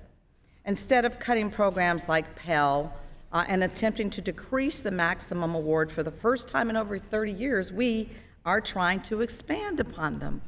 Instead of trying to balance the budget on the backs of those who can't afford to go to college, we are taking real steps to even the odds for the hardworking families across the country. And the Pell Grant covers the lowest percentage of the cost of a college education in the history of the program, at just 30% of the estimated cost of a four-year institution's costs. And if it were up to House Republicans, it would cover even less. It would count for even less than that. A college degree or credentials continue to be the surest path to economic security for Americans, and we must do more as a country to make sure that we're ensuring that every student has the resources necessary to follow that path. Now, there are over 122,000 real people in my district in Georgia that qualify for some sort of student debt relief under the President's Debt Forgiveness Program. And that's more than just about any other of the members in this room. And I do know that to be a fact because we checked. These people aren't just numbers. These are the nurses that take care of us when we can't take care of ourselves, and the teachers that you trust to teach your kids and to keep them safe in school. More than 80,000 people in my district who applied for these funds or who were automatically approved are counting on them to come through. And that's what's, really the harm here. For the last 50 years, students whose families can't afford to pay for college have relied on Pell to be there for them. And it's alarming to see that every Republican in the House, would go on record supporting cuts to Pell at a time when in this country, already the Pell Grant covers the lowest share of the cost of a college education in the history of the program. Their proposal would eliminate Pell for thousands of students in Georgia and cut the maximum award by nearly $1,000 for the 640,000 plus students in my state who still qualify for Pell. Secretary, please take your time. Please expound once again for us as much as you possibly can. No trick questions for you. Can you share more about the economic significance of Pell and the negative impact that these cuts would have on working families? Yeah, thank you for that. Pell helps level the playing field for students so that their participation in higher education is based on their ability, not on their wealth. It opens the doors to students, many times first-generation college students, to not only change their life's trajectory, but also the trajectory of their own children. And as I said earlier, it allows us to really maximize on the talent that we have in our schools. Many times students feel like they're not going to even consider college. I've had experiences where I talk to parents who, as young as elementary school, said that their children cannot go to college because they cannot afford it and they fear the cost. Pell allows students to have access to higher education, to higher earning potential. We know college graduates make on average $1 million more over the course of their life than students who graduate high school and do not go on to. So we're trying to open up access to higher education, whether that's through universal community college, which we know is an economic driver for communities, four-year colleges, which we know provide students pathways to economic stability. We're trying to open doors. Pell does that, especially because it focuses on students who are most financially in need. Thank you. I yield. Ms. Steele, you're recognized for 5 minutes. Thank you, Chairwoman Fox, for hosting this hearing, and thank you, Secretary Cardona, for participating today. For a long time, the CCP has spent millions of dollars, and also our tax money went in backing Confucius Institutes to promote the CCP propaganda, and they pressure universities to censor any criticism of the Chinese government. The CCP has been infiltrated in our universities. We must ensure that CCP cannot gain access to sensitive research happening on our campuses. In many cases, research is funded by the federal government.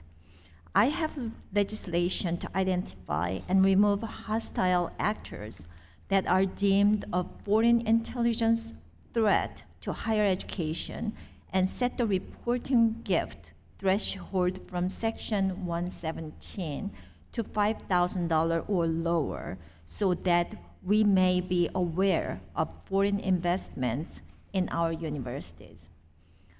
Mr. Secretary, the Education Department recently published a notice seeking comment on whether Section 117 institution reporting is necessary to proper functions of the department and whether the information will be processed and used in a timely manner.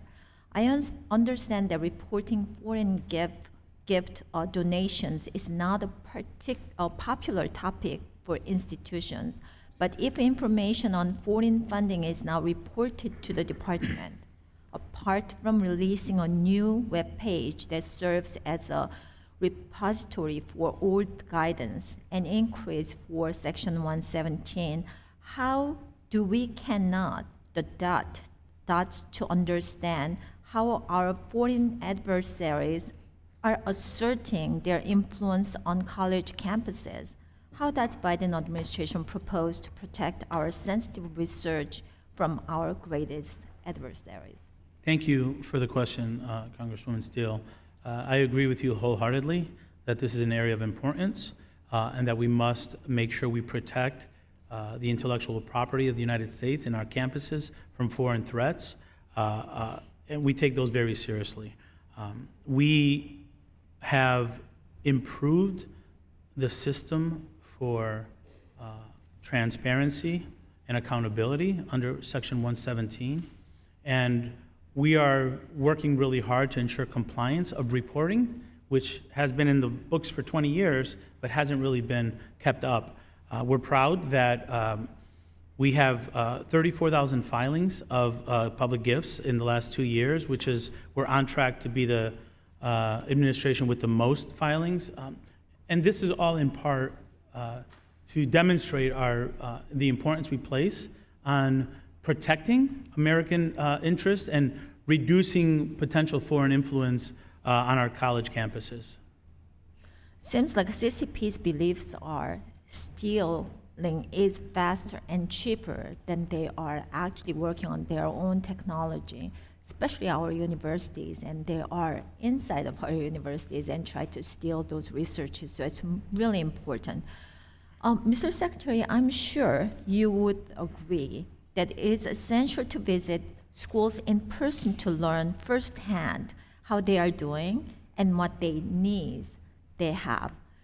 You have also said on many occasions that you support all high-quality schools, including public charter schools. It is very important in Orange County, and they are very successful.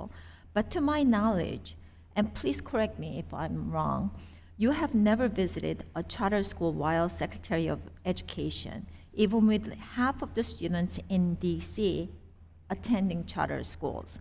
Will you commit to visiting charter schools before the end of this year, especially after COVID? This is really important to see that these kids are in school and they're learning totally different than regular public schools. And it's really, really amazing that charter schools are doing much better than any other schools. Thank you, Congresswoman Steele. I agree. Charter schools do provide an option for students and parents. Sometimes they focus on specific learning programs or specific sciences. Public charter schools are definitely examples of schools that are tailored toward meeting specific needs that parents are seeking. And I do commit to visiting a charter school throughout my career as an educator, not only as secretary, but previously. I've seen charter schools, public charter schools, serve the public and meet the needs of families. So there's support for them, but also I do commit, if I have not visited, I visited over hundreds of schools. If I haven't visited one, I do commit to visiting a charter school. Please come visit Orange County charter schools, that they are very successful. My time is up. I yield back. Thank you. Thank you. Thank you, Congresswoman Steele. Congresswoman Hayes, you're recognized for 5 minutes. Thank you. Thank you, Secretary Cardona, for being here today and for your seriousness at focusing on the issues at hand. But I will say that is a very nice blue suit that you're wearing. I was also happy to hear today in committee that Mr. Banks, like myself, also cares about making sure that children have warm meals when they go to school. It is something that is deeply personal to me and an issue that I am committed to fighting for in this Congress. So looking forward to some bipartisan support on this issue. But I'd like to switch gears today and focus my questioning on early childhood education. The Head Start program is one of the greatest anti-poverty initiatives in American history. 6 decades after its founding, Head Start has served 38 million children, including me. Head Start participants are 12% less likely to live in poverty as adults and 29% less likely to receive public assistance. Connecticut has 86 Head Start and early Head Start centers serving approximately 5,000 children. Unfortunately, in 2019, about 100,000 children lived in poverty in Connecticut, which means that around 95,000 children did not receive access to early math and reading readiness or immunizations, dental, and medical care that Head Start provides.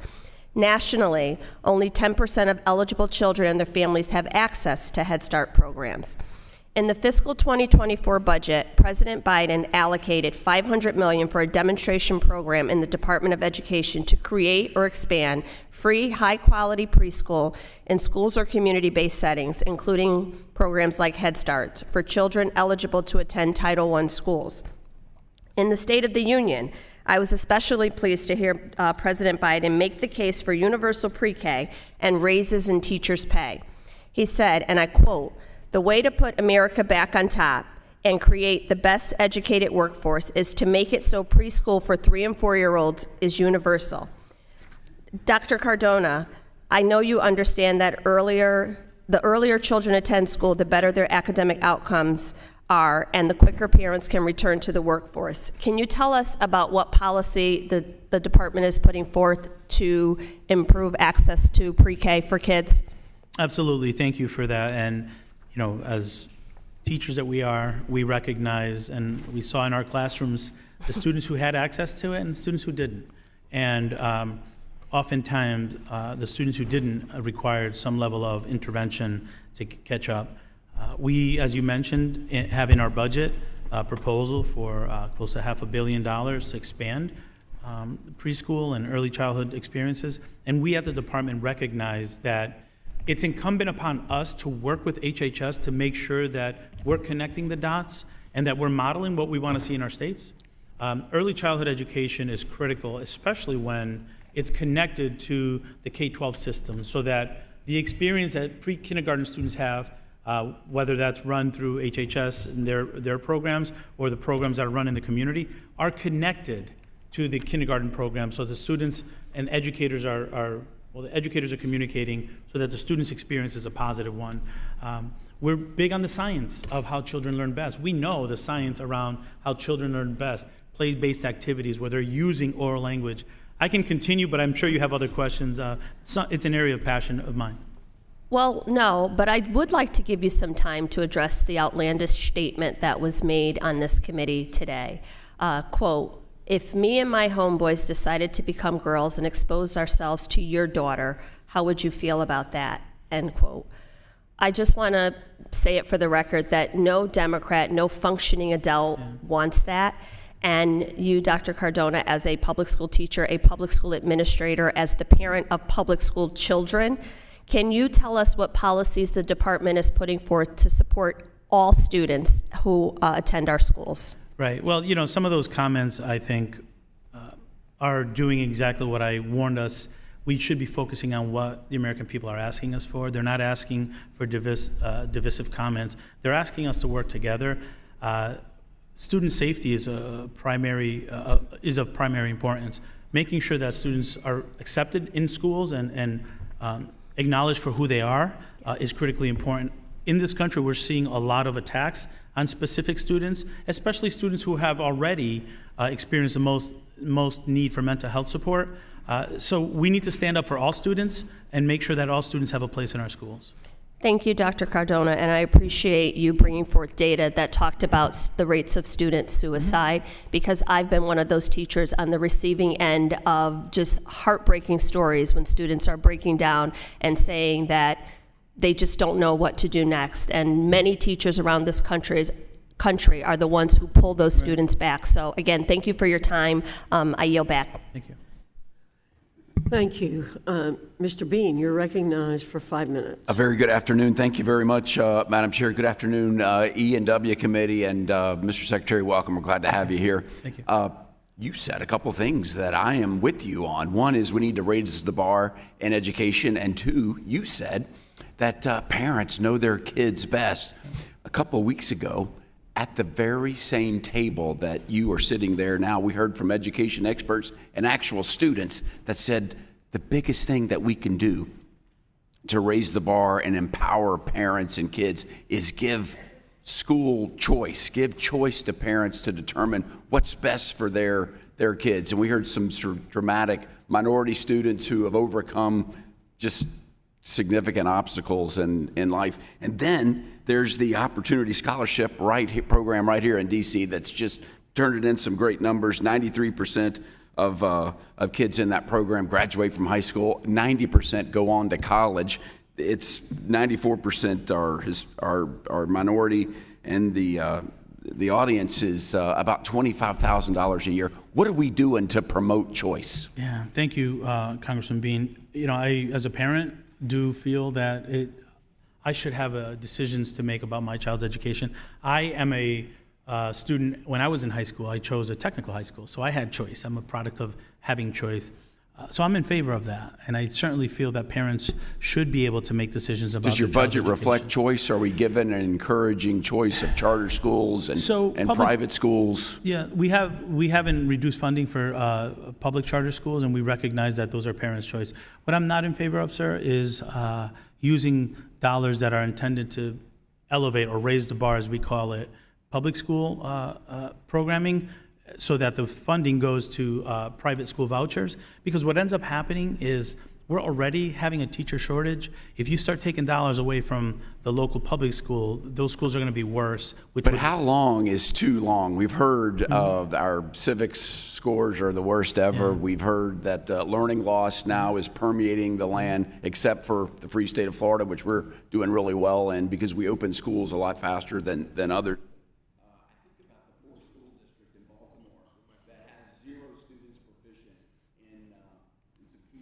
I believe your microphone is off, sir. I believe your microphone is off. Okay. I think about the district in Baltimore that has 0 students proficient. How long should a student have to wait before help? How long is it okay to be stuck in a failing school?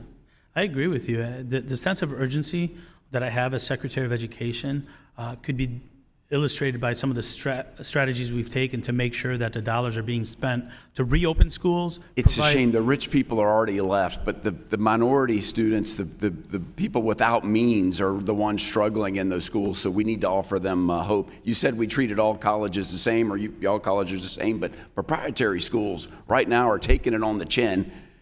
You and the administration have made it very difficult for proprietary colleges to continue their mission of bringing hope. You know, they're the non-traditional, they're older students, non-traditional college students, but for many times this single parent mom wants to better herself can go there. But right now, they are under attack, and when I meet with them, they say many of them will be closing soon. Why are you at war with proprietary colleges? Thank you for that question. You know, I don't believe we're at war. I think what we're trying to do is fix a broken system. 90% of the borrower defense claims were against for-profit institutions that were taking advantage of students. So while I recognize they have an important role, we want to make sure that we're protecting students before we're protecting. But what about the good ones? You're targeting all of them. There are some great colleges out there and that are letting people become dental hygienists. Right. We need our teeth cleaned. Right. And they're providing a valuable service. So how are you discerning between good ones if there is somebody that's a bad one? Thank you for that, and I agree with you. And we're in support of colleges that are proprietary, that are doing and have good track record. We're gonna close them if we don't change our ways and ease up on because that net you're casting is all of them right now. What are we gonna cut? What are we? You may not know, but 32 trillion in debt. You haven't proposed to cut anything. What would you? Certainly, this is a education. Really, is a state's responsibility. What would you cut? What can we do without? Or trim back. Yeah, thank you for that. I do, as I said earlier, investing in education to me is investing in our country's economic prosperity. There's nothing you would cut, though? What about the unspent COVID funds? We still have, you've actually made it easier to not spend them and extend out. I'm going to yield back my time, but we have to recognize that we work together. I'll go with you at a school, come to Northeast Florida. I'll walk some charter schools with you too, Madam Secretary. I yield back, Madam Chair. Thank you, Mr. Bean. Ms. Stevens, you're recognized for 5 minutes. Thank you, Madam Chair, and thank you to our amazing and esteemed Secretary for your testimony and your time today and your great leadership of our Department of Education. It's a real delight to have you in the House of Representatives today as we're reviewing our fiscal year 2024 budget priorities and education being at the top of the list. Many of us on this committee are fully in support of funding IDEA and making sure that students of all abilities get the education they deserve, and that is why we know our public schools are so important in that charge, because frankly, most of the time, that is where students who are receiving IEPs go. And for the families that, particularly in my district in Oakland County, Michigan, we see a very successful model with special education and not burdening these families with additional costs. And so, Mr. Secretary, you're well aware of the impact on COVID-19 and students. And I don't think there's anyone in the cabinet who has more of a bird's eye view on that subject than you.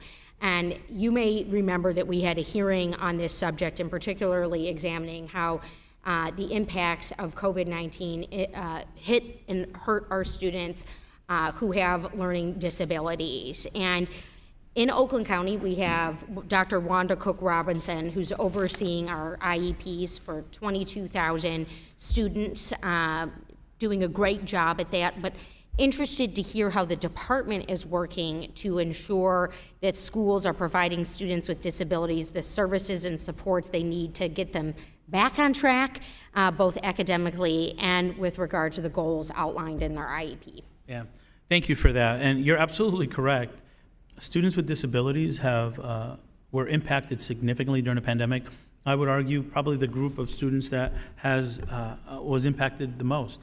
I remember getting stories from parents and students hoping that they can get back into the classroom and making sure that they would get the support that they missed out on during the pandemic. I received letters of parents, from parents who told me that their children regressed because the IEP was not able to be met. And we've been very specific with regard to guidance for students with disabilities. And we've gone as far as having cases investigated by our Office for Civil Rights to ensure that districts follow up on their legal responsibility. Yeah. We've taken that very seriously. For the first time ever, the Department of Education put out guidance on providing mental health supports for students. I think it was the summer of '21, to make sure that they had access to what tools were available with the American Rescue Plan dollars. Yeah. We know that that's critically important for students to be successful. Yeah, that's absolutely remarkable, and certainly we know that fully funding IDEA will stop robbing Peter to pay Paul and help our school districts succeed. And it's a wide range of disabilities, physical and cognitive, that our students face, and we certainly appreciate you including mental health. We also know that students benefit from having diverse teachers, Mr. Secretary.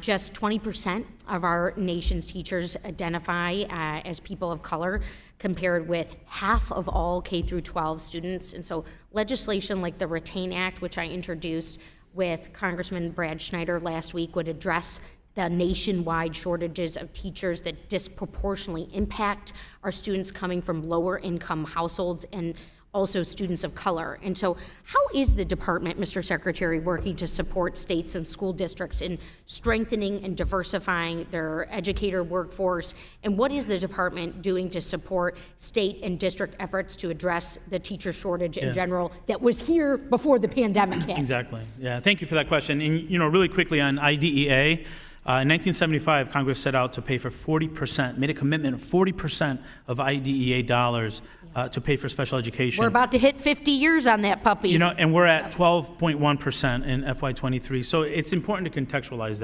that. So with regard to diversity and professional staff, this is something that we take very seriously. We created for the first time the Augusta Hawkins Grant that is intended to provide pathways for diverse candidates into the teaching profession, to make sure that our teaching profession reflects the diversity of our country as well. We're focusing on creating apprenticeship programs. When we started as an administration, only 2 states had apprenticeship programs for teachers. We're up to about 16, which means that student teachers would get paid now. Yes. And we need to really change that. The goal is to get 50 states. Pay the student teachers. Pay the student teachers. If you want to have diversity in the teaching ranks, make the pathways easier to get into it. Thank you. And with that, I yield back. Thank you. Thank you. Mr. Burleson, you're recognized for 5 minutes. Thank you, Madam Chair. Thank you, Mr. Secretary, for joining us today. We've heard previously from experts this year about their concerns of the impact that foreign entities, especially China, have on our higher ed institutions. Do you share those concerns? I do. I take foreign threats very seriously, and I think it's really important that we protect the intellectual property of our universities. Previously, previous administration, not presidential administration, but your department and your agency would release information on and request that information from universities on the foreign donors, their names, their information, the country of origin. And your administration is not making that list, all of this same information public. Why is that? As I said before, we take foreign threats very seriously. We've improved our process and have provided at least 34,000 filings that were made public. We're on track to have the most filings made public and then any other administration. And it was the last administration, actually, that changed the process to with not share names. We're following the same process that they left us. Okay. Madam Chair, I want to submit for the record a letter to Secretary Cardona from Lance Gooden. On a letter dated January 19th of 2023, you received a letter from Representative Gooden. Do you care to comment about, or did you respond to that letter? our team works very closely with members of the Hill in good faith, and we're going to continue to have ongoing engagement with them and be responsive to the letter. So in his letter, he outlines concerns that he has about your offices, or about the changes in your agency to no longer include information on the foreign gifts and contracts that are being sent to our schools. Specifically, concerns related to the University of Pennsylvania, which has a connection to the Penn Biden Center. They received from the year 2021 to 2022, $51 million. That this is outlined in this letter. This is the same location that we know had mismanagement of classified documents. He's requesting an investigation by your department into this. What was your response? Well, as I said before, we're going to continue to be responsive and act in good faith to share information, but I must remind you that it was the last administration that didn't feel it warranted an investigation on what you're referring to. So do you have any concerns? Do you believe that an investigation is warranted? We take foreign threats very seriously, and we're going to continue to respond to letters, and I'm confident that the process that we have in place is creating greater transparency around this information and making sure that people know that we're holding them accountable for compliance as well. My next question has to do with the School Board Association letter that was dated 2021 to President Biden. That letter that was submitted specifically stating that group later issued an apology for that letter. When it was during that time, were you aware before they drafted that letter? Were you aware, or did you work with the School Board Association? Absolutely not. We had nothing to do with the letter that they wrote. Okay, well, that's surprising because the people from the School Board Association said that they were writing the letter given direction from the White House as from a request from Secretary Cardona. Yeah, I'll repeat, we had nothing to do with that letter, and we stand by that. Okay, so according to, that NSBA apologized, and this, if I didn't go into this is the letter where they claimed that parents, they associated parents who testified at school board meetings as terrorists. They since apologized. Has your administration apologized because after they issued the letter, your administration's initial response was supportive of the letter? I don't believe that to be accurate. Number one, I think our position has been the same from day one. Parents belong in the educational process, and we need to do more to engage parents. Okay, so you deny, or you refute, or you don't agree with the content of the letter in regard to parents being terrorists? Absolutely not. Okay, thank you. Thank you. Thank you, Madam Chair. Thank you. Ms. Leisure-Fernandez, you're recognized for 5 minutes. Thank you so much, Madam Chair, and thank you so much, Secretary Cardona, for being here and bringing your perspective that is so unique of having taught in the classroom and taught in the kind of classrooms that we are talking about now. Sadly, yesterday, an 18-year-old used an assault rifle to kill 3 elders and wound 2 officers in Farmington, New Mexico. Every school in the city locked down, including an elementary school that was right near the shootings. Thankfully, none of the victims were children. However, as you know, in the last 10 years, there have been 664 shootings at K-12 schools.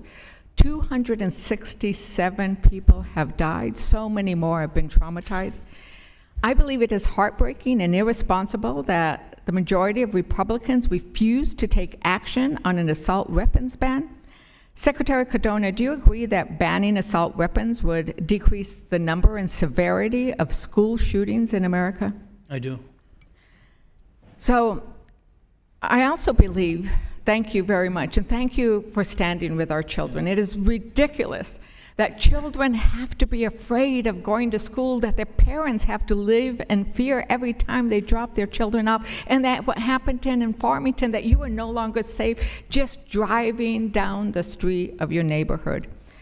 But moving on to another matter about financial fitness, I think we need to encourage our young Americans, our students, to give them financial fitness, not literacy, because we all know how to read, but financial fitness, make them strong enough to move about in our world. I have the Financial Fitness Act, which would direct the Department of Education to establish a personal finance education portal available to the public, including both the students and their parents, to provide the kind of information about creating that fitness. Would you commit? The bill almost made it through the Senate we were that close, but I think you could establish this kind of online portal now. Would you commit to working with us to do that? Absolutely. I'd love to hear more about it and hear more about that. I think in our Raise the Bar strategy, we're really thinking about ways to improve programming in our schools and make sure that personal fitness or literacy, financial literacy is something that students are.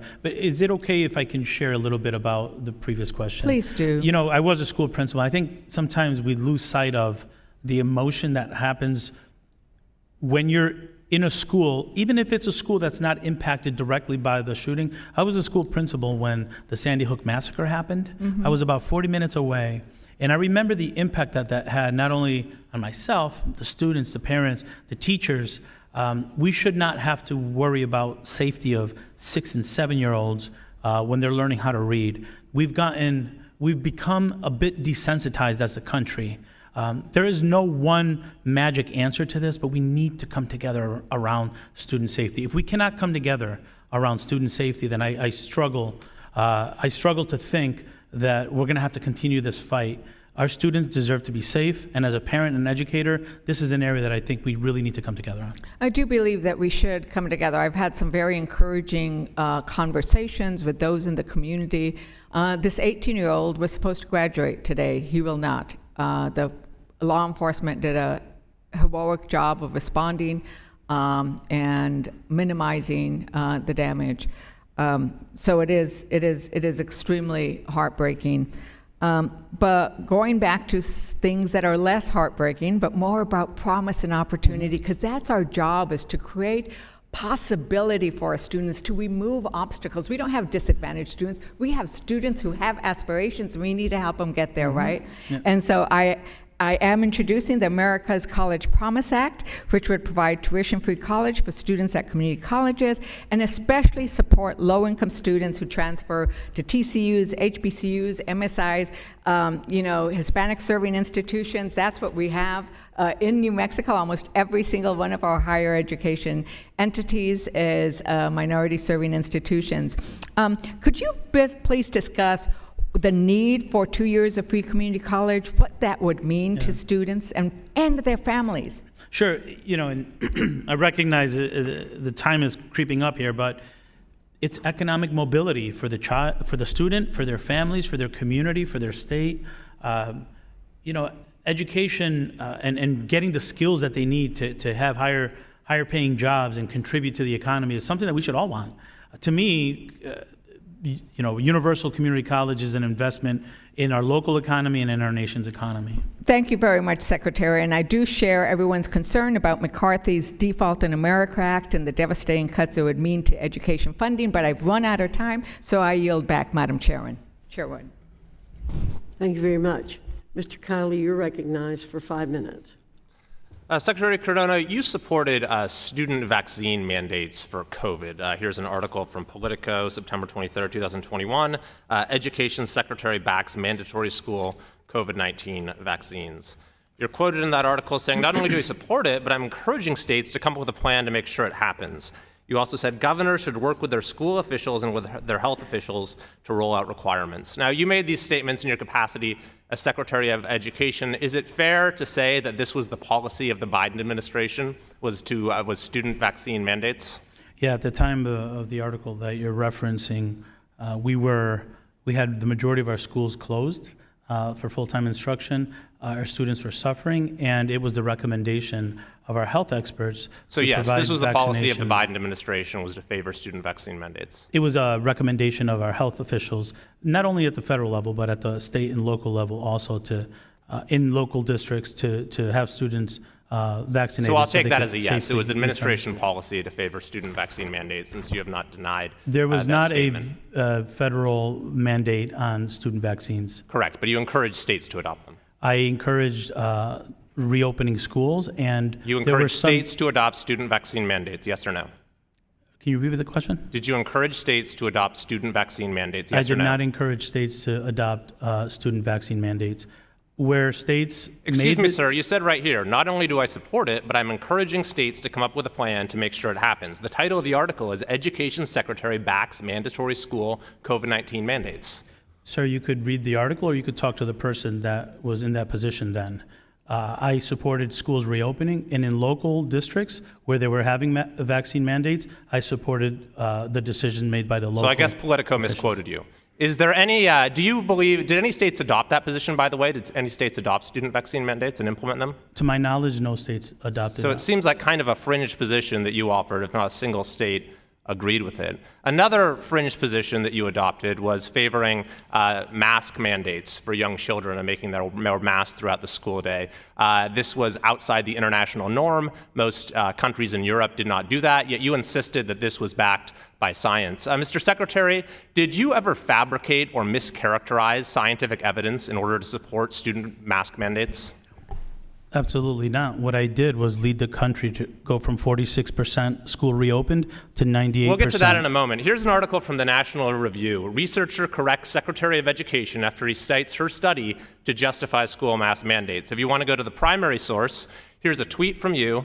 This is from September 27th, 2021. It says a Wisconsin study found that schools that required masking had a 37% lower incidence of COVID-19. There's a comment from Dr. Tracy Hogue who says, Secretary Cardona, I was the senior author of this study. Our study is not able to give any information about the role masks played in the observed low in-school transmission rates. So I'll ask you again, Mr. Secretary, did you ever fabricate or mischaracterize scientific evidence in order to justify student mask mandates? No, what I supported were common sense mitigation strategies that protected students, our educators, and families as we reopened school in the height of a pandemic, and we were able to successfully do that. Well, what you also did was call out governors who did not want to have mask mandates. This is from the Washington Post. Education Secretary Cardona criticizes Republican governors for banning mask mandates. Why did you feel like it was necessary to criticize these governors for their decisions?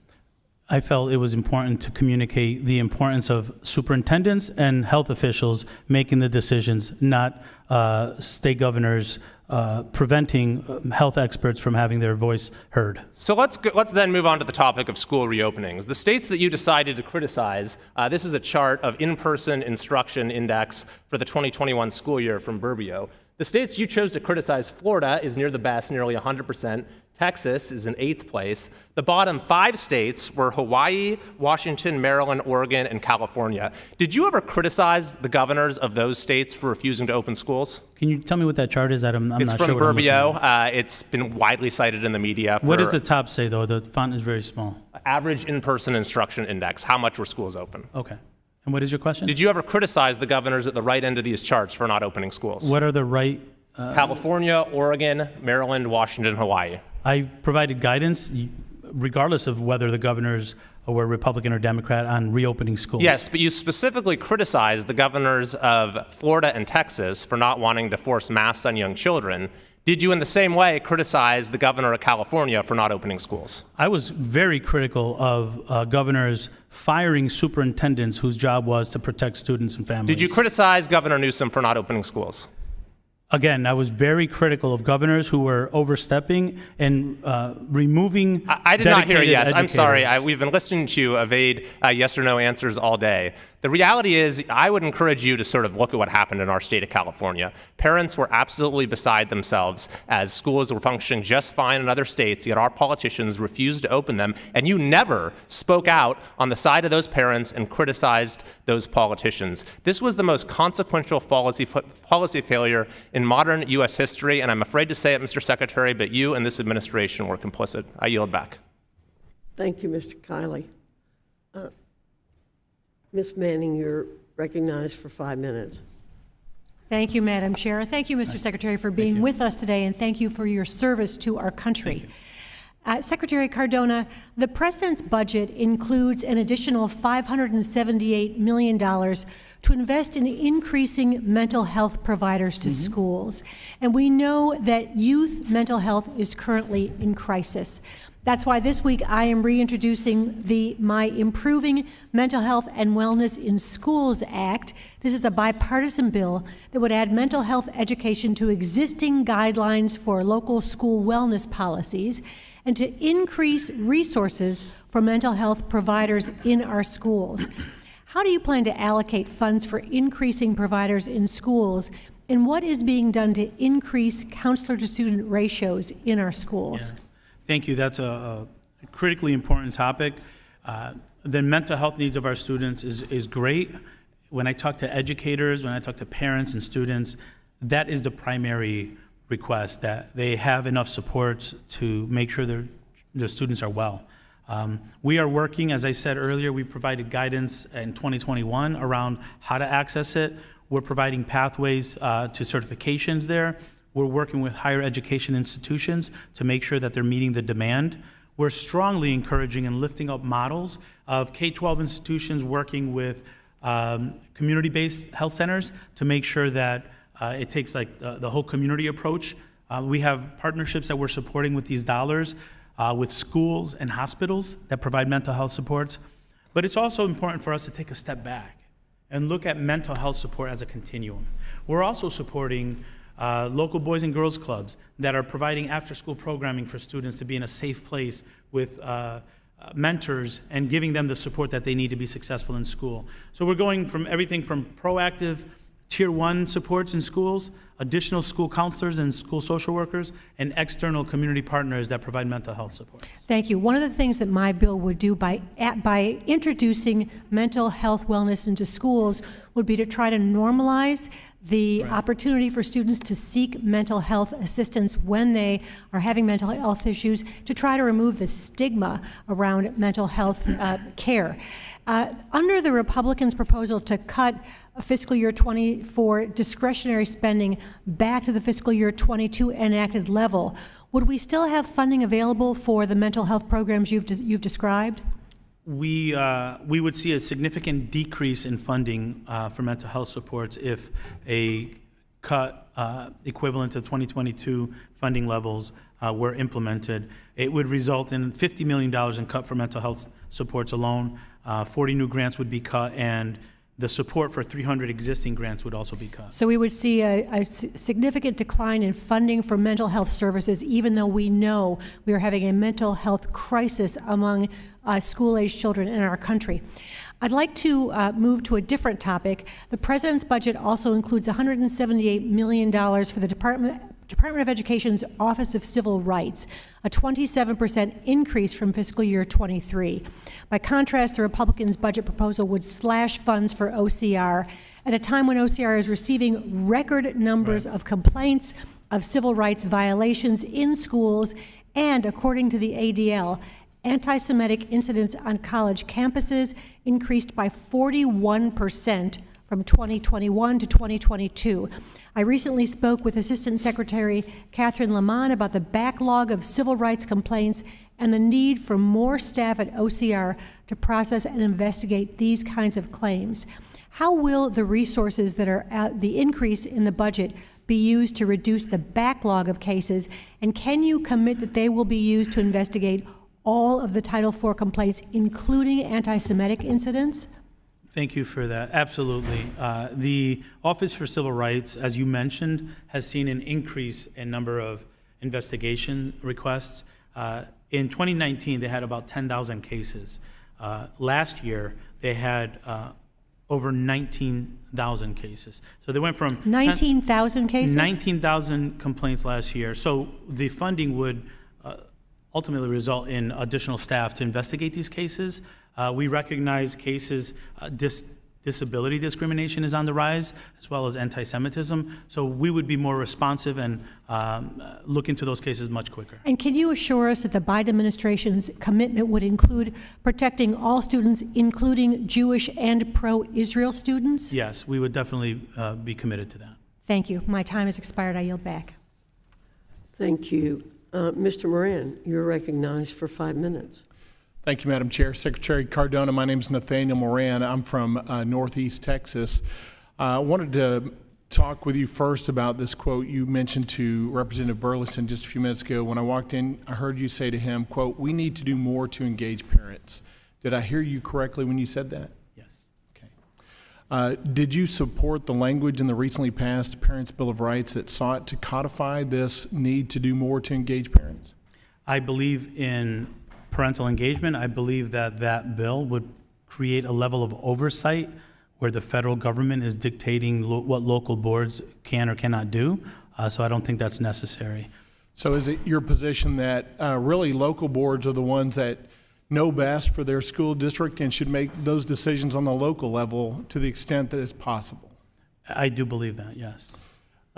When you were in the classroom, you taught 4th grade at Hanover Elementary School. Is that true? No, I taught 4th grade at Israel Putnam Elementary School. I was a school principal at Hanover Elementary School. And did I read correctly that you were one of the youngest or the youngest principal when you were the principal at Hanover? I was back then, yes. So in your time in the classroom in 4th grade, I presume that you really cared deeply about your students. You engaged your students. You got to know each one of them individually. Is that correct? That is correct. Yeah. And you found out pretty quickly that every one of them has different needs. And aside from parents, you probably knew best how to educate those kids in your 4th grade class. Is that accurate? Yeah, it is accurate. And then when you became a principal at Hanover, I presume that's about the same truth for your school. You knew your school better than anybody else.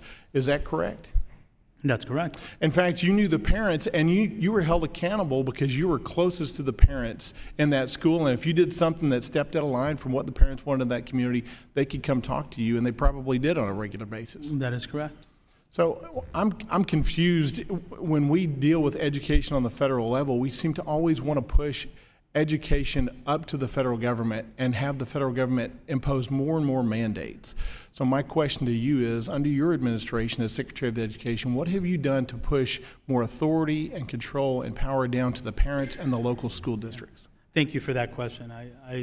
The same values that I had as a 4th grade teacher and as a school principal, I have here. As a matter of fact, when I was at the local level and even at the district and state level, I preferred that the decisions be made at the local level. I think that's where it should be. What we are doing is we're providing grants and we're funding local boards.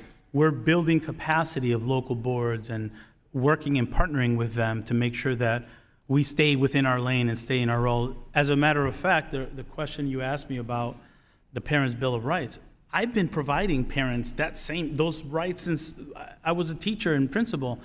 What that bill does is provide greater role for federal government to monitor local school decisions. So I take it by your opposition to the Parents' Bill of Rights that you're for getting the federal government out of local school districts and letting local school districts actually perform on the local level as opposed to having more oversight from the federal government. Our country was designed to have local control and school boards, and that's something I love to hear you say that, and you just gave me the 2 examples of the things I thought you were going to say about what the role of federal government is here in the education, and primarily it's grants and funding. Is that an accurate statement? And protecting the civil rights of students. Is there, of those 3 things, so grants, funding, and protecting the civil rights of students, do you believe that states are ill-equipped to do that on their own? I believe states sometimes need support and guidance to do that work successfully. Do you believe that there's a state presently that cannot actually protect the civil rights of students or provide funding or grants to local school districts so that they could decide locally how best to use that money? I'd be happy to have my team follow up with you on some of the work that we're doing in the Office for Civil Rights to support states and districts accomplish that work. And I'm proud that we can be a partner with states and districts to get that work done. Do you agree that me as a representative from East Texas probably doesn't know local school districts in California or New York nearly the way those folks know their school districts and their communities? Would you agree with that? I would agree that makes sense, that you know your districts more than you know districts in other parts of the country. Right. I grew up in East Texas. I know East Texas. And conversely, the folks from California and New York, even the ones from Republican districts, don't know East Texas near as well as I do. Would you agree with that? I would agree with that. Have you ever been to an East Texas school district? I've been to Texas a number of times. I don't recall specifically which districts they were off the top of my head, but I'm sure it's a wonderful district, and I'm sure the local officials there are doing a great job educating students. I agree. Thank you for your time today. Thank you. Thank you, Mr. Moran. Ms. Wilson, you're recognized for 5 minutes. Thank you. Thank you, Madam Chair, and thank you, Mr. Secretary, for coming today. And thank you so much for coming to Miami earlier this month to highlight career technical education and after-school programs at 2 of the nation's best public schools, Dr. Frederica S. Wilson Skyway Elementary School, which also has the Frederica S. Wilson Boys and Girls Club on campus, and William H. Turner Technical Arts High School. At Turner Tech, Secretary Cardona met students as they learned to become electricians, nurses, farmers, veterinarians, plumbers, and music producers. I want to thank Principal Frazier and his staff for the outstanding work. The $43 million increase in federal career and technical education funding included in the President's FY24 budget ensures the prosperity of these individual programs in my district and across the nation. We rolled out the red carpet as Secretary Cardona visited Dr. Frederick S. Wilson Skyway Elementary School, the birthplace of the 5,000 Role Models of Excellence Mentoring and Dropout Prevention Program, which has empowered boys of color for more than 30 years. He met grown men who came through the program. Our own Deputy Superintendent of Schools is a product. Within the halls of that school, we held a roundtable to underscore the importance of federal investments in mentoring and after-school programs. I want to thank Principal James and her team for their outstanding work. I commend President Biden and Secretary Cardona for their unwavering support of mentoring and after-school programs in the fiscal year 2024 budget. The key to our collective success lies in early investments in our children's education. We can do this by creating robust, universal pre-K and compulsory kindergarten programs on a national scale. As the ranking member of the Higher Education and Workforce Development Subcommittee, I'm very concerned about the impact of restarting the federal student loan repayment program. The integrity of our higher education system is at risk, as delinquency and default rates are projected to skyrocket after payments are restarted. I look forward to working with the Secretary and my colleagues to cancel student debt and increase federal assistance for students. With that, Mr. Secretary, I have a few questions. There is a teacher shortage, and it's getting worse. Parents are telling their children, you will not become a teacher. In a recent survey conducted by McKinsey & Company, teachers cited salary as the #1 reason for considering departing the profession. For that reason, I sponsored the American Teacher Act, supporting state efforts to establish a minimum $60,000 teacher salaries endorsed by the NEA and the AFT. Can you please elaborate on the Education Department's commitment to addressing the teacher shortage through existing federal programs? Thank you. Thank you for such a wonderful visit, and I appreciate what I saw there, a community coming together, multiple generations coming together for the students. That mentorship program was great. The career pathway program there was amazing. I loved how connected it was to the careers that exist in that community. We don't have a teacher shortage issue, we have a teacher respect issue in this country. And if we're not going to be bold to address it, we are at the doorstep of another crisis in our schools. Our teachers have proven time and time and again that they will do what they need to do for students. And what we have done as a country is not honor them the way they should be honored. I call it the ABCs of teaching. We need to provide our teachers with agency, treat them like professionals, make sure that we're listening to them, take into account their perspective. Second to parents, they know the students most. B is better working conditions, which means having mental health support for students available, having professional development opportunities for teachers to grow in their career and have career options for them as well. And then C, competitive salaries. We've created a condition where teachers feel guilty talking about salary. That's unacceptable. Teachers are making, on average, 20% less than people with similar degrees. We need to come together to support our educators with more than just coffee on Teacher Appreciation Week. We need to make sure we have competitive salaries. In our budget, we are putting dollars toward pathway programs, pipeline programs. I talked earlier about apprenticeship programs. Name another profession where you have to work for 4 months for free, full time. Student teachers have to do that. This is why we're having a hard time recruiting. We have work to do there, and we're committed to it. Thank you. Ms. Chavez-DeRemer, you're recognized for 5 minutes. Thank you, Madam Chairwoman. Mr. Secretary, thank you for joining us today. It's nice to meet you. I'm Lori Chavez-DeRemer, representing Oregon's 5th District. Good to meet you. From some of the testimony I've heard today, I know we're not going to agree on everything, but from a lot of what you said, it encourages me to want to build a working relationship with you in this role. Because I think at the end of the day, we're going to share the same goals, setting up our nation's kids for success. In Oregon, high schools are no longer required to demonstrate that each of their kids are graduating with the ability to read and write at their grade level. That doesn't set our kids up for success. If they can't read at a high school level, how are they supposed to understand their rights as workers or compare job offers? If they can't write at a high school level, how can we expect them to negotiate pay or apply for new jobs? So, Mr. Secretary, what happens when kids graduate high school without being able to read or write at a level needed for navigating their professional life? Thank you for the question, Congresswoman. Great to meet you, and I look forward to working with you as well. You're absolutely right. If basic literacy is not met, if math functioning is not met, we could talk about pathways all we want, but our students are not going to be able to take those careers and go on to college. So basic literacy and numeracy is critical for students to be successful. So following up to that, is it serving our kids, whether they're from Oregon or any state, to bring their high schools down to standards where students don't need to graduate with these basic necessary skills? Yeah.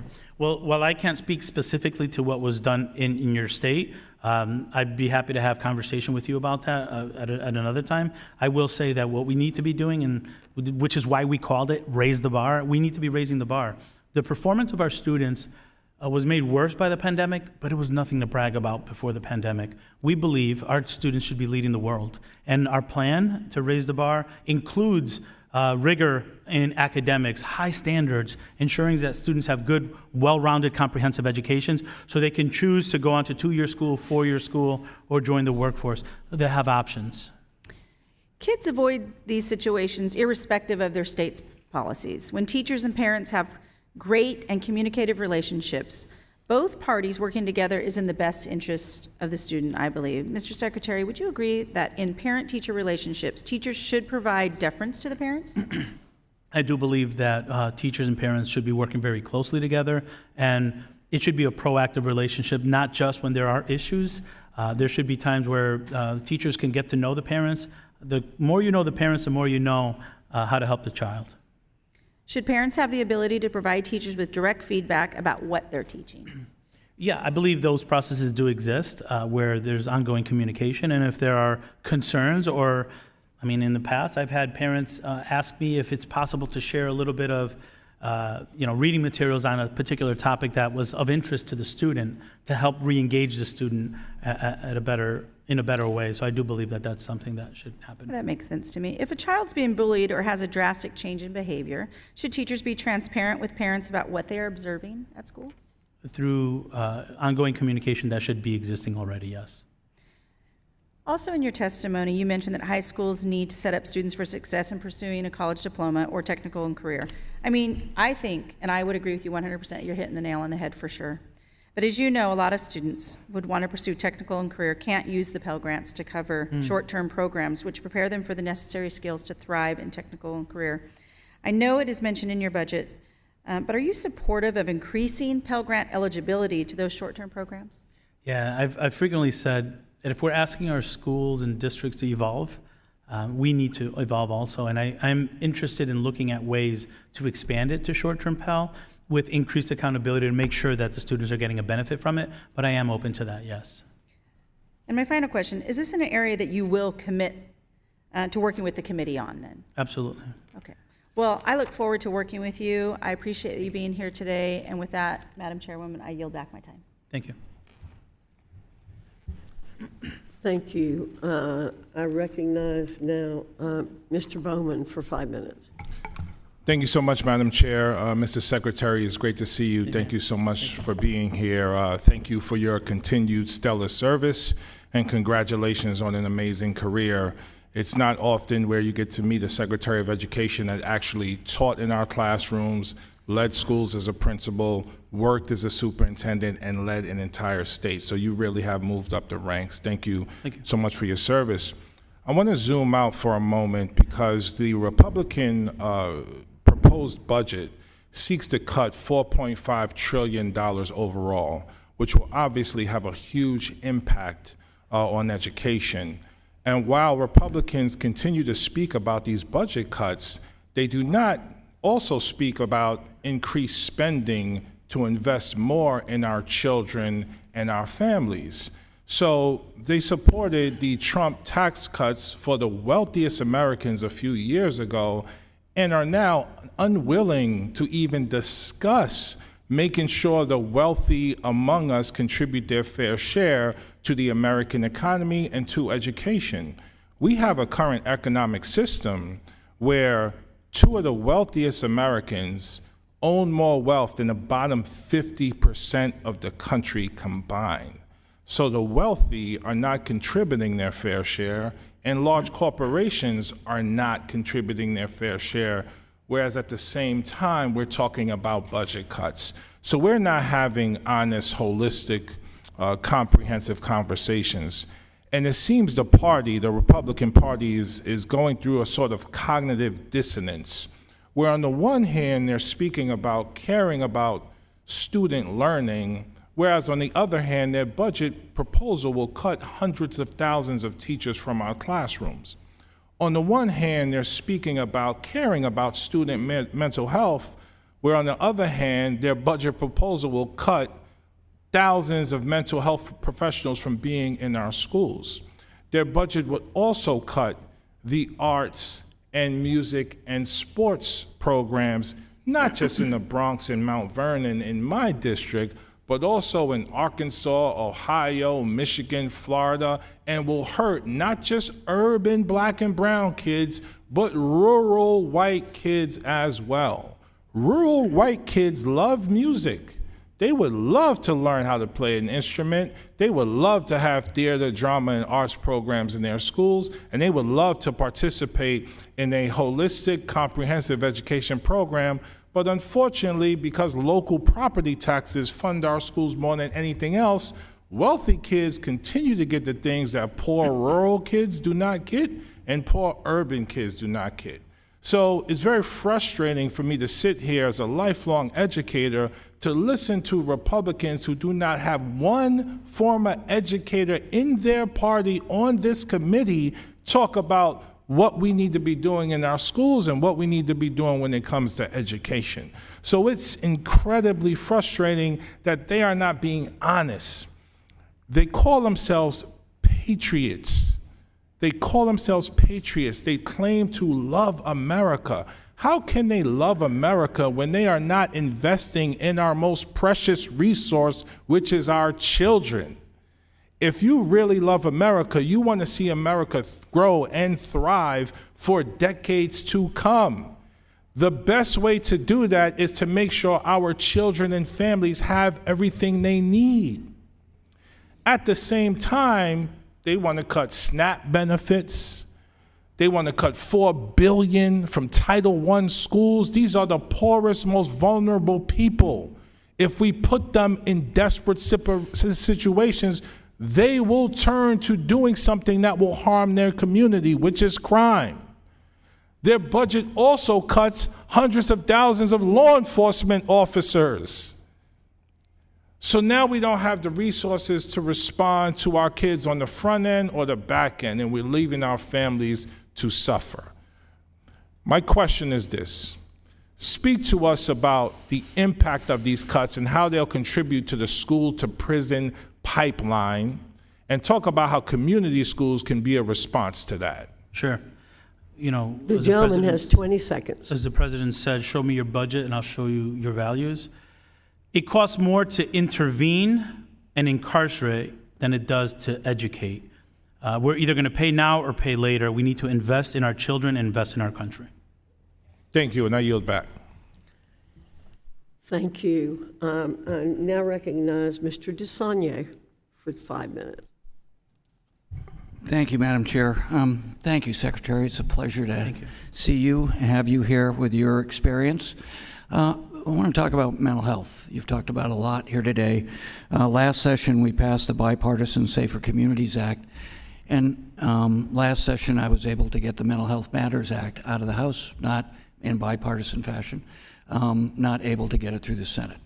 So first, on the Bipartisan Safer Communities Act that was enacted, any feedback you have so far in your enactment, trying to get more of those, I know it's early, Sure. Resources to the schools. And I put this in the context of two things you've mentioned.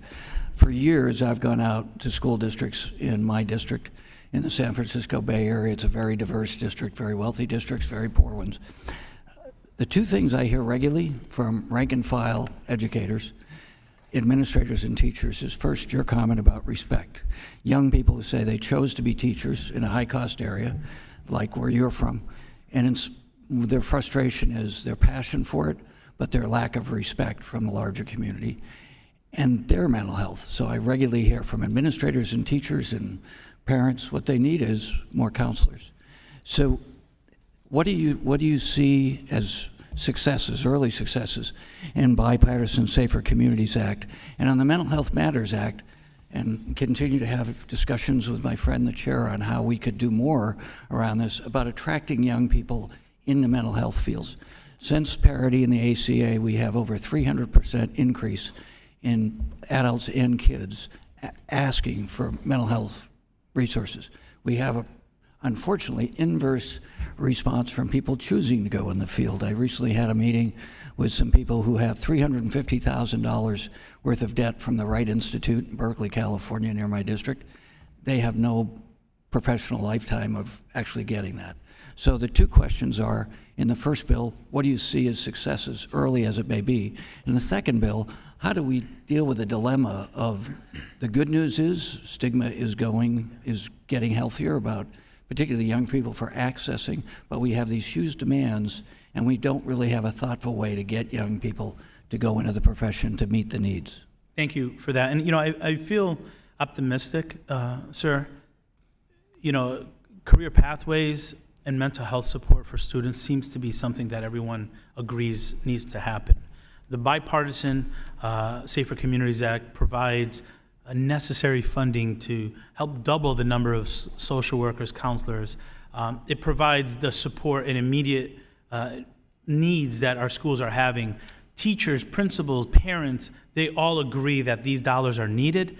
Red and blue states, it's something that we know we need to do better, and thankfully the funding is there for that. So I am seeing this becoming an issue that unifies people and brings people together around the needs of our students and our educators, and I appreciate you mentioning that. I recently spoke to teachers at the Department of Education just for a focus group, and they said, you know, please don't forget we're dealing with the same mental health issues our students are facing. Sometimes we have displaced trauma, so please make sure that your plan includes us. I respect that. With regard to the shortage, we have to think outside the box. If we do what we've done, we're only going to get what we've gotten, and that's not good enough. We have to create pathway programs. We have to work with our higher education institutions, to work with K-12 districts, to find pathways and start tapping our freshmen and sophomores in high school and asking them to consider a career in the mental health space and provide pathways for that. Our Augusta Hawkins grant does that. The work we're doing around apprenticeships does that, and we're continuing to look for ways to lift up examples of where that works. To follow up on this, we've got great research on, I mean, in the last 20 years, we've learned more about neuroscience and the development of cognitive development successfully. Recently talked to Susan Lin, a Harvard researcher who wrote Who's Minding Our Kids? The Effect of Social Media. Another wonderful researcher at Stanford, another woman, wrote Dopamine Nation. I meet with her next week. So we have all this amazing knowledge, unlike anything probably in the history of our species, but we're not taking that research and deploying it for some of the reasons we just mentioned. What can we do with this committee in a bipartisan fashion to work with you to get that kind of overview? You're absolutely right. One of the challenges we have is turning research into practice. And what we're trying to do is provide guidance in real terms and make sure we're listening to educators, parents, so that our guidance is reflective of their needs, not policy at a 50,000-foot view level. Thank you. I yield back. I hope I get a gold star. You're pushing. We're going to go vote and then come back. We have some members on our side who will be coming back after votes. Would you like to go, Ms. O'Moore, before we go vote? Or definitely have them go. Okay. You're recognized for 5 minutes. Thank you. Mr. Secretary, thank you so much for being here with us. Thank you for all that you are doing to advance education in this country. I feel like our education system is under assault.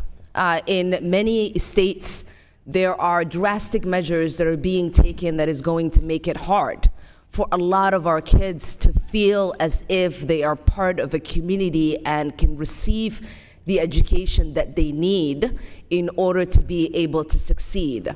There are organizations like Moms for Liberty. I call them Moms for Dictatorship, for disrespect, for disinformation, for abuse, for harassment, for bullying, because many of the things that they are advocating for is to create an environment where a lot of our kids feel intimidated, a lot of our kids feel as if they are not living in an open, inclusive society. When we think about the meaning of liberty, we think about liberty in the pursuit of happiness, letting people achieve their dreams and be able to exist as they wish to exist in this country and around the world. So I want to hear what the Department of Education is doing to push back against some of this discourse, some of the legislation that's being proposed in Florida and in Texas.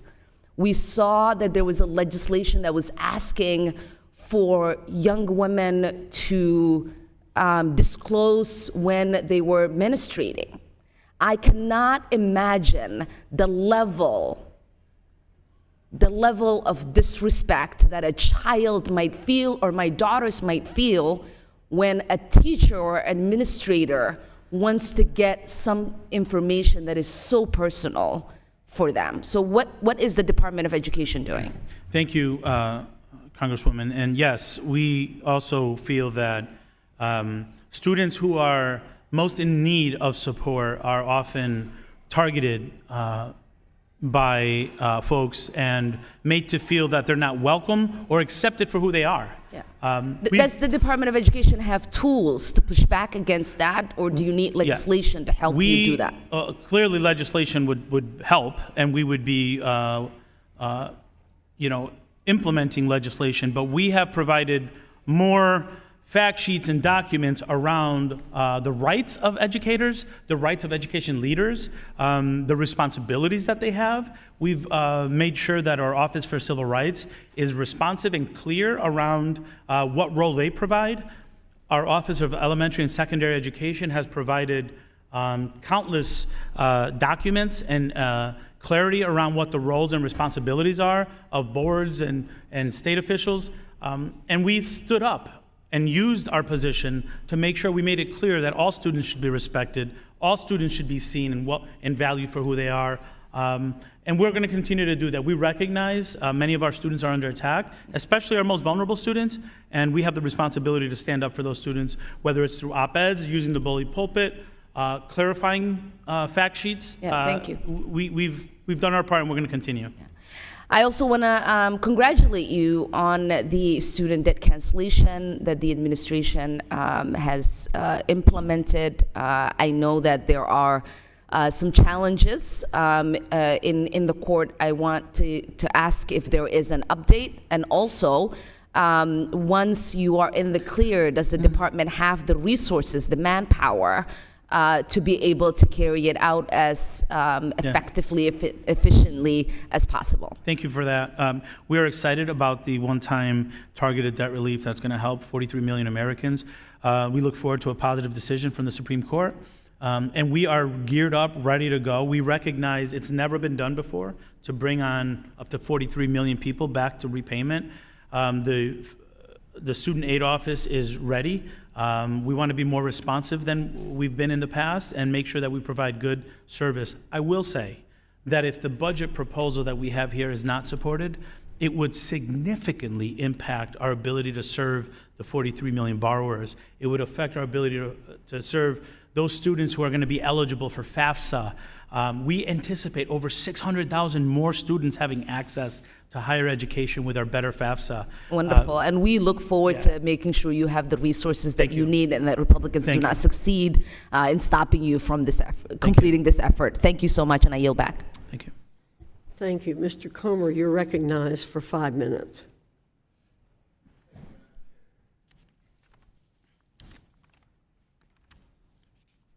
Thank you, Madam Chair. Mr. Secretary, thank you for being here today.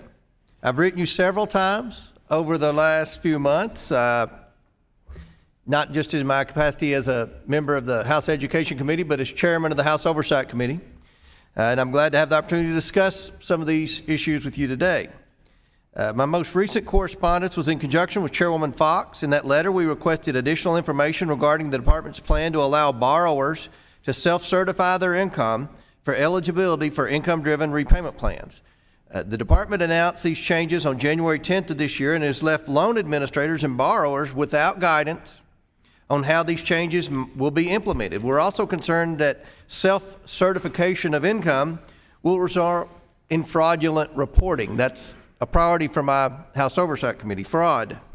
To date, my staff and I have not received a response from our letter. Will you commit to scheduling the requested briefing regarding the department's actions by the end of this week?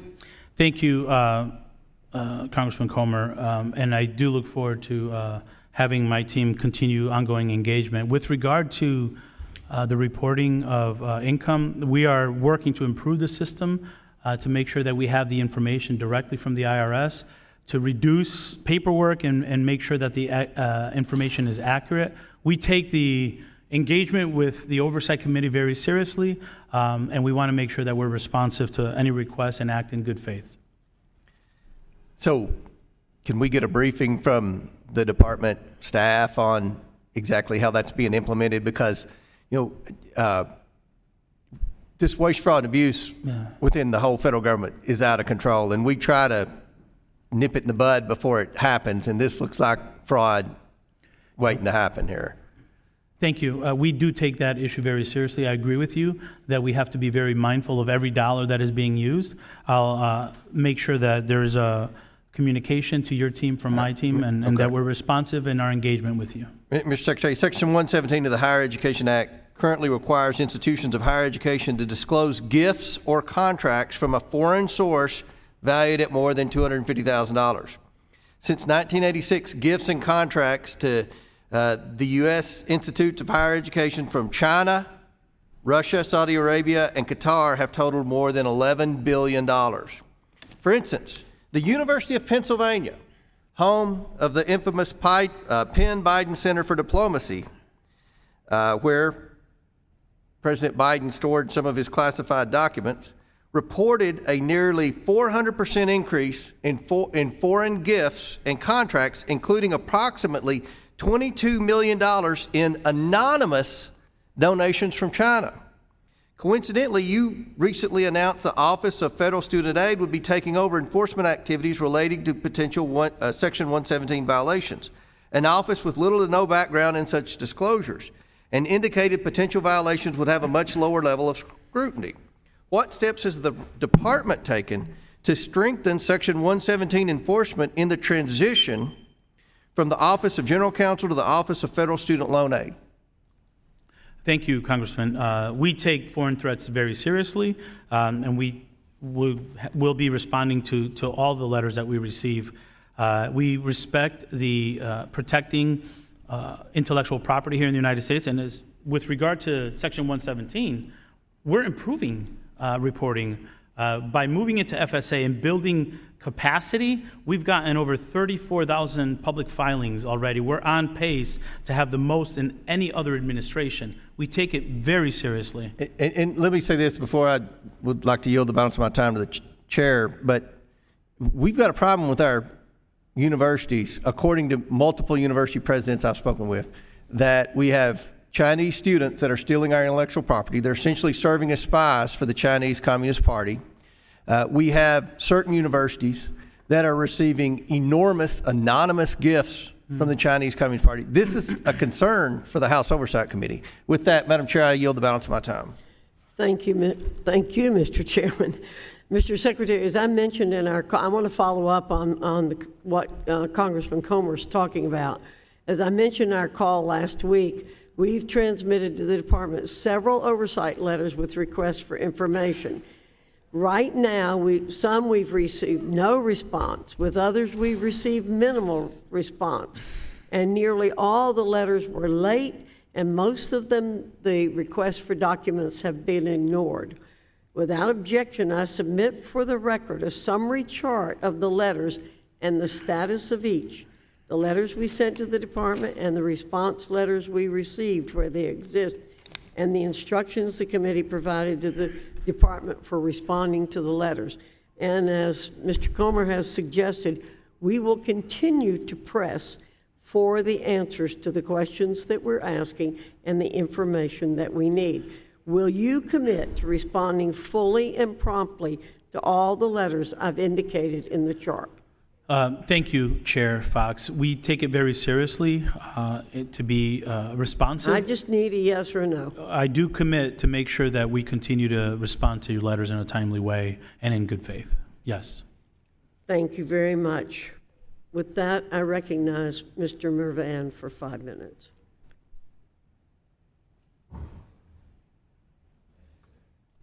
Thank you, Secretary Cardona. In March 2021, I was proud to support the House package of the American Rescue Plan Act.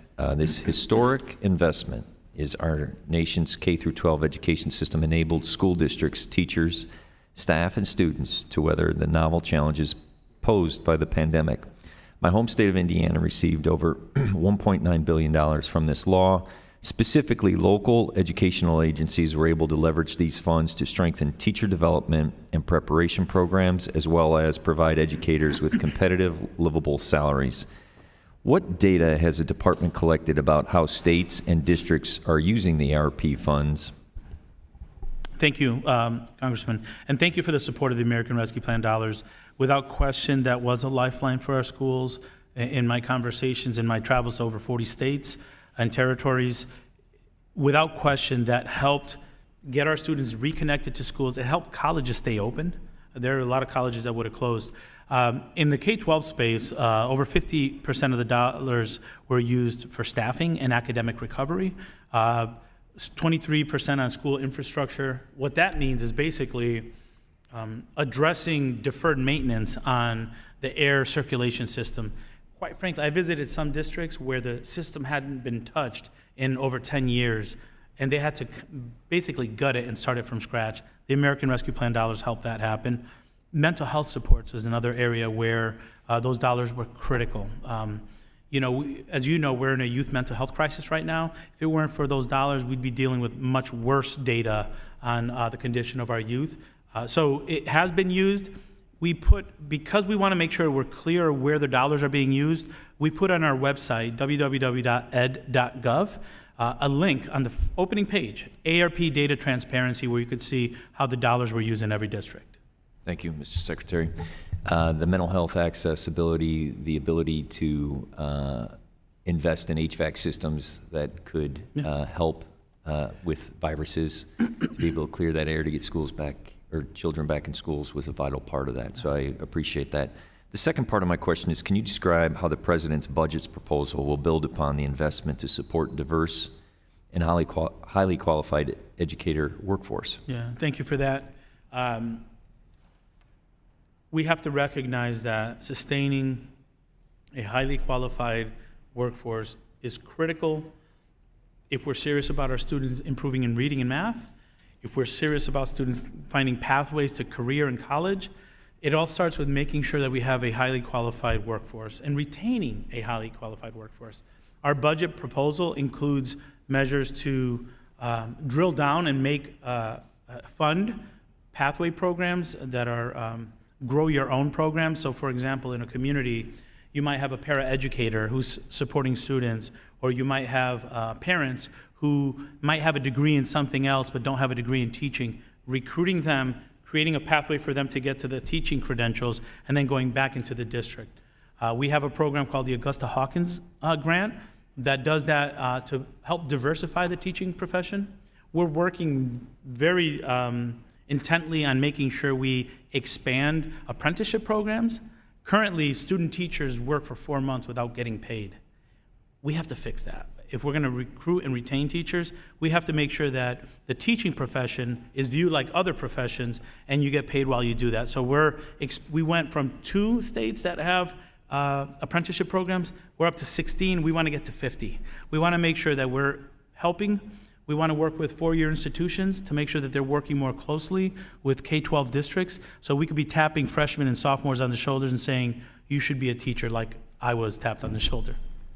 So coming from a heavy labor force or labor organized district, just elaborate a little bit more on the apprenticeship program for the teachers and what that means. Yeah. Much like in some of the trade industries, we have a young person or a new person learning skills from someone that has done the job for a long time. We want to make sure that we have apprenticeship programs for teachers as well. You learn best by doing, with a seasoned mentor that knows the ins and outs. That, coupled with pedagogy instruction at the university level, is the best pathway.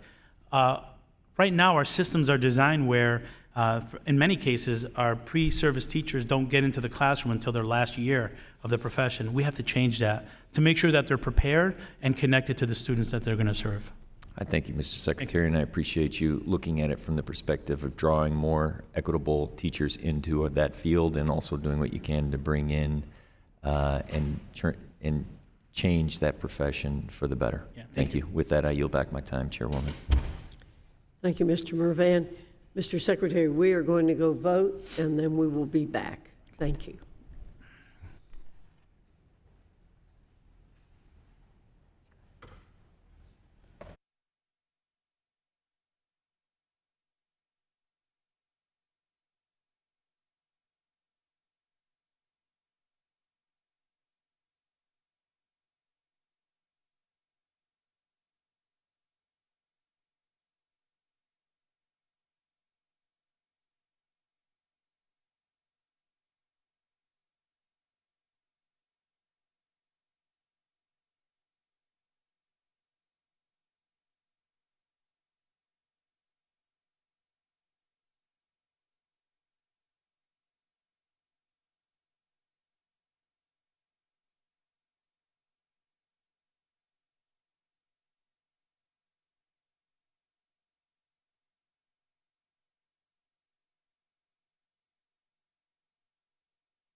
I want to thank everyone for their patience in coming back, and thank you, Mr. Secretary, for waiting for us.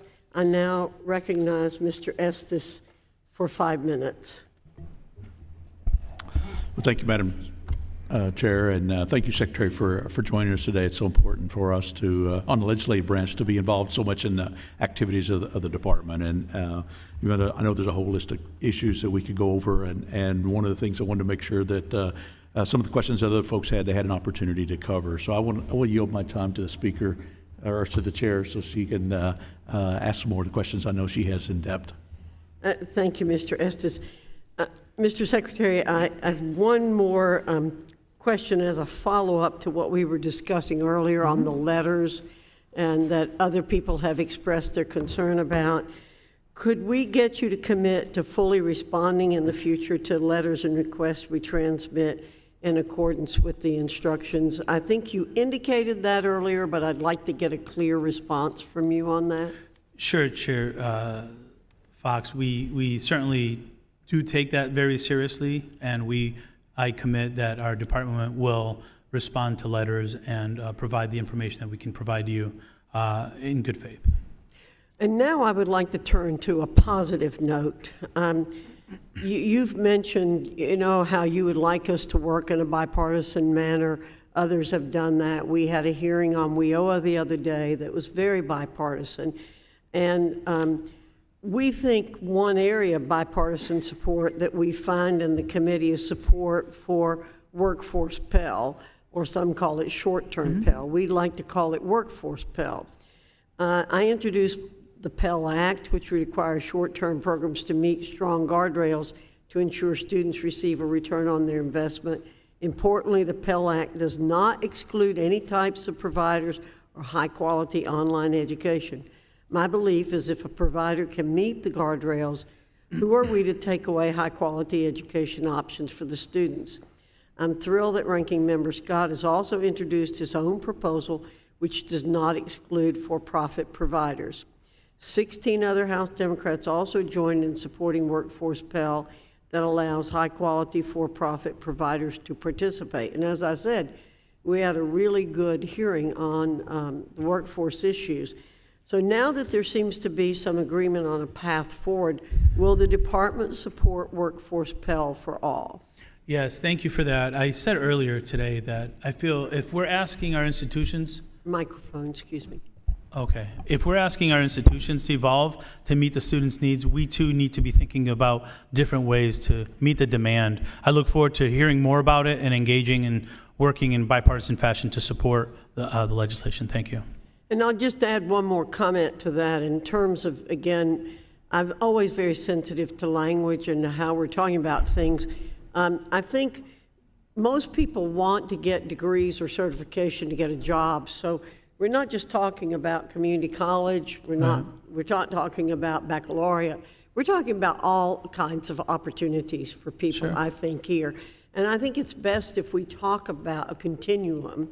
And I know you've alluded to that. So thank you very much. We look forward to working with you. I yield back to Mr. Estes, who I think is going to yield to Mr. Owens.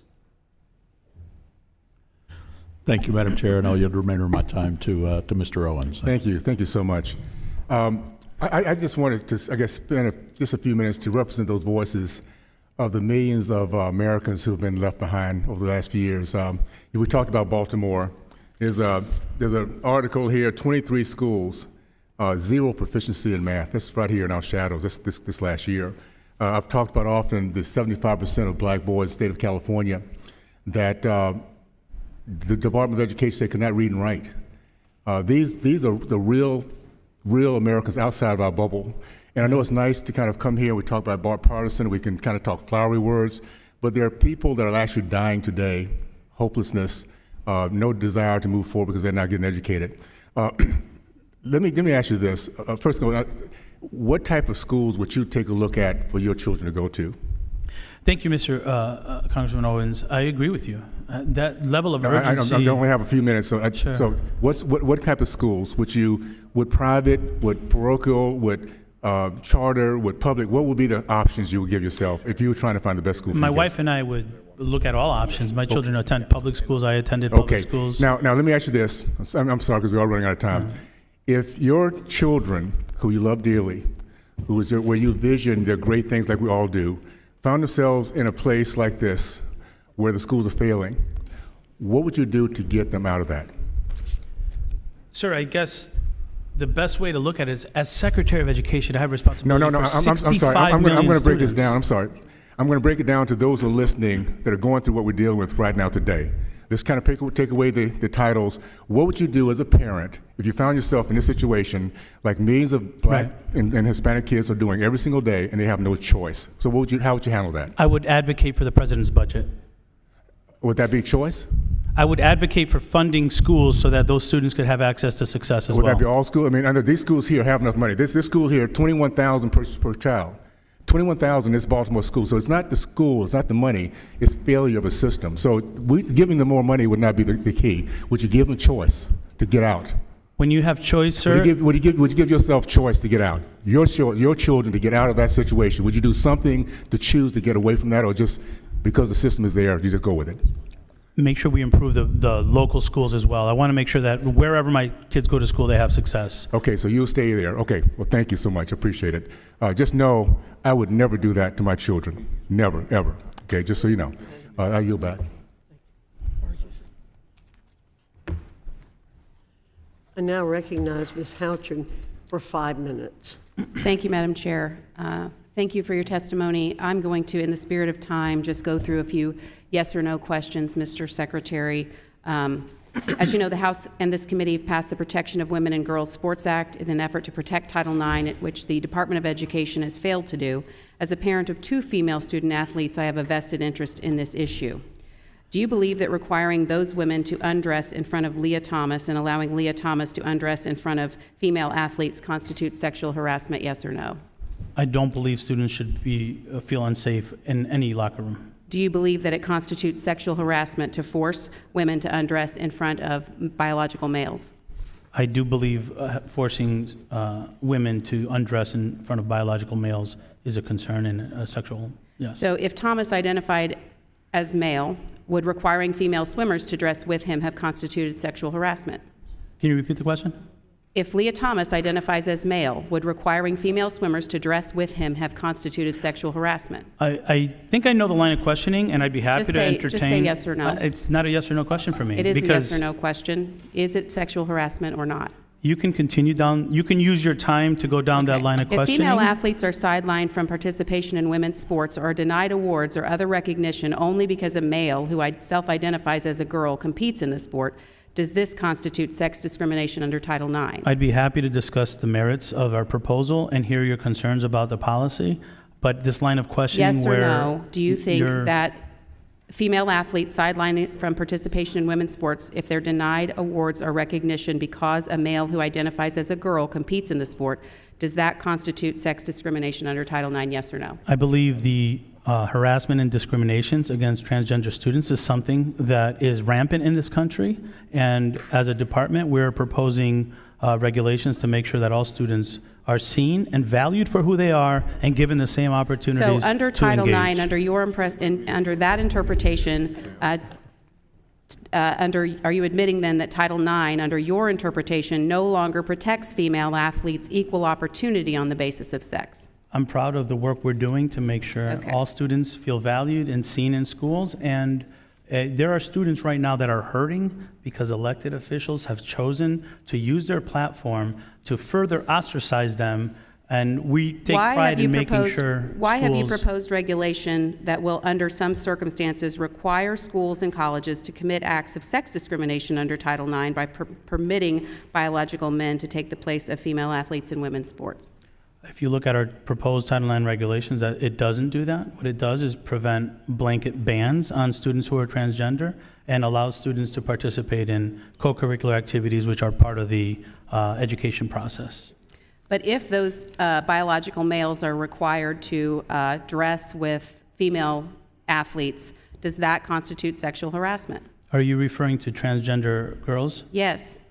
I believe transgender girls should have access to all the experiences that public schools provide. Why is it not, why do you not feel that female athletes should be protected from sexual harassment? All athletes should be protected from sexual But harassment. what you're saying is contradictory. Okay, I'm going to move on to free speech. The suppression of conservative speech has been an ongoing issue. Over 60% of students in a recent survey believe the political and social climate on their college campuses prevents free speech and expression. Yet earlier this year, the department questioned the necessity of the free inquiry rule that protects students' rights to free speech on their campuses and allows courts to hold institutions in violation accountable. Do you believe that violations of free speech are not happening on college campuses? Free speech is the foundation for higher education, and we support it 100%. The department can only act after the court rules that a public institute of higher education has violated the First Amendment. Yet, Secretary Cardona, your department is questioning the effectiveness of the rule before the legal process established by the rule has ever been carried out. We believe in free speech and the importance of protecting the free speech on college campuses. Your department has also questioned if the free inquiry rule has detrimental effects that seem contradictory. How can a rule have detrimental effects if no cases have been ruled on by a judge yet and no final judgments have been transmitted to the department to act on? I'd be happy to have my department reach back out to you to share information about it, and I'm proud of the fact that we're protecting the freedom of speech that our students have on higher education institutions. Thank you. I yield the remainder of my time to the chair. Thank you. I yield to Ms. Smucker for 5 minutes. Sorry about that. Thank you, Mr. Chair, for yielding, and thank you, Secretary, for coming before the committee and answering some of our questions. One of the, I think, most pressing issues today is President Biden's student debt bailout, which is deeply unfair to a majority of middle-class Americans. In my district, only 17.5% of people have a bachelor's degree. 63% of my constituents have no college degree at all. And so essentially, what the bailout is doing, asking my constituents to subsidize the education of others.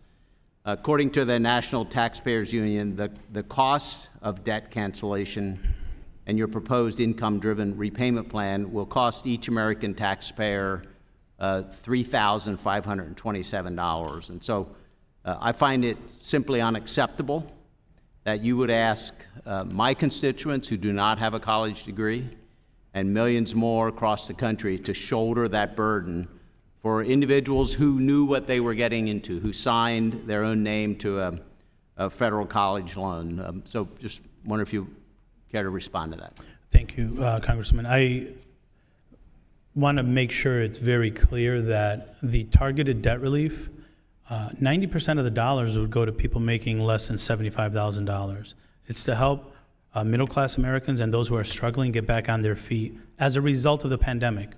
I make it analogous to small business, the PPP loans that help keep those businesses afloat. It's because of the pandemic, and it's a one-time payment.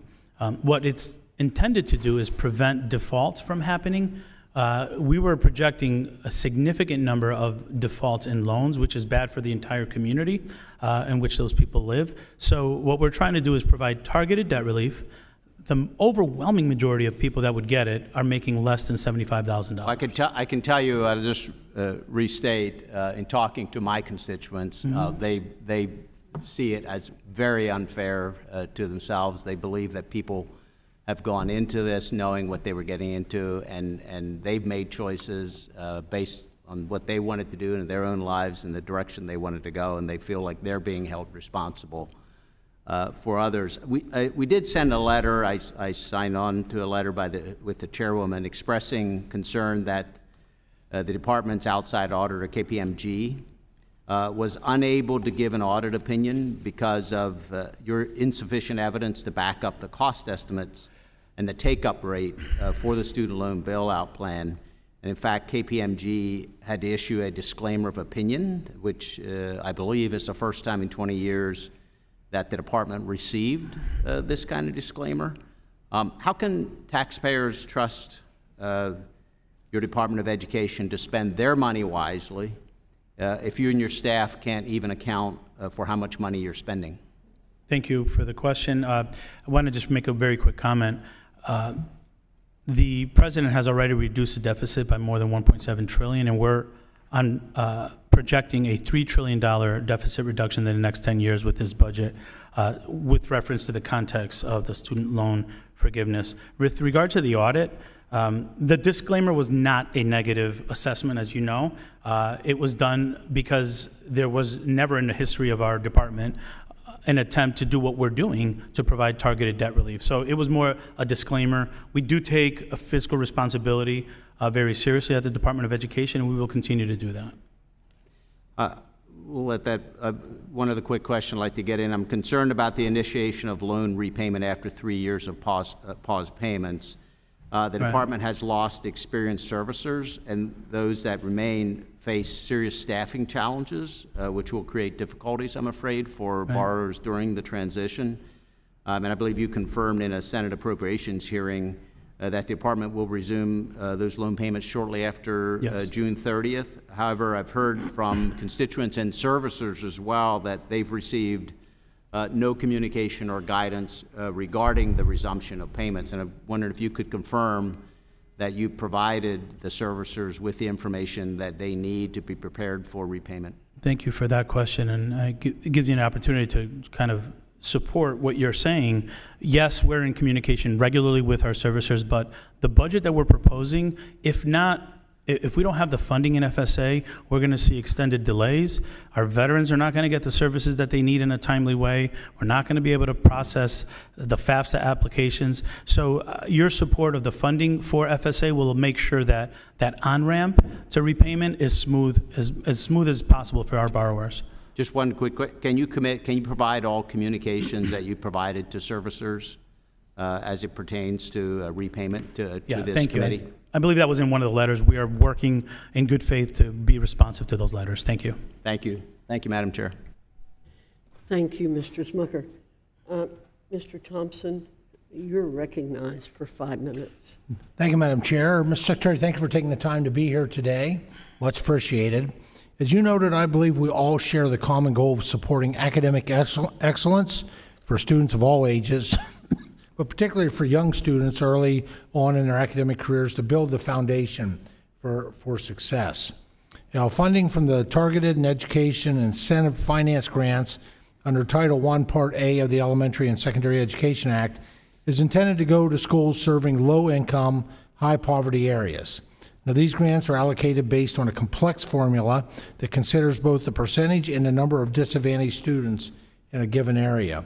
As part of the Every Student Succeeds Act in 2015, Congress mandated a study on Title I funding for formulas in order to ensure that funds are actually going to the local education agencies that need them the most. Madam Chairwoman, I'd ask unanimous consent to insert into the record this 2019 report from the National Center for Education Statistics on the mathematical formula for Part A grants under Title I. Without objection. Thank you, ma'am. What this report shows is what local education agencies in my district and around the country have been saying for decades. The formula simply isn't fair. Number weighting disproportionately sends funds to large school districts. The report found even if they have a low percentage of poverty because of the number weighting. This leaves school districts in low-income rural areas like my district on the short end of the stick. Mr. Secretary, the support to offset the impact of poverty on education and learning should not be based on your zip code. It should be on your actual circumstances. So, Mr. Secretary, what do you think is the solution to address this discrepancy? Thank you, Congressman, for that question, for sharing that. I share those beliefs.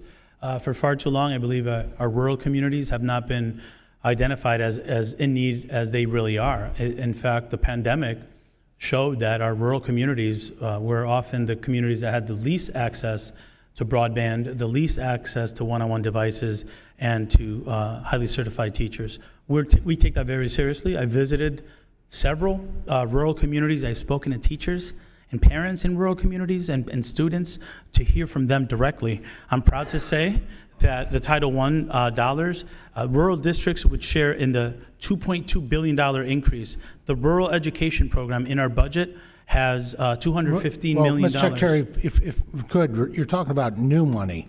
I'm talking about the formula. Is the formula broken? Is the formula inequitable so that it favors large school districts despite low incidence of poverty? Does it favor them over, quite frankly, the remaining school districts that can have significantly higher proportion of poverty? Is the formula broken?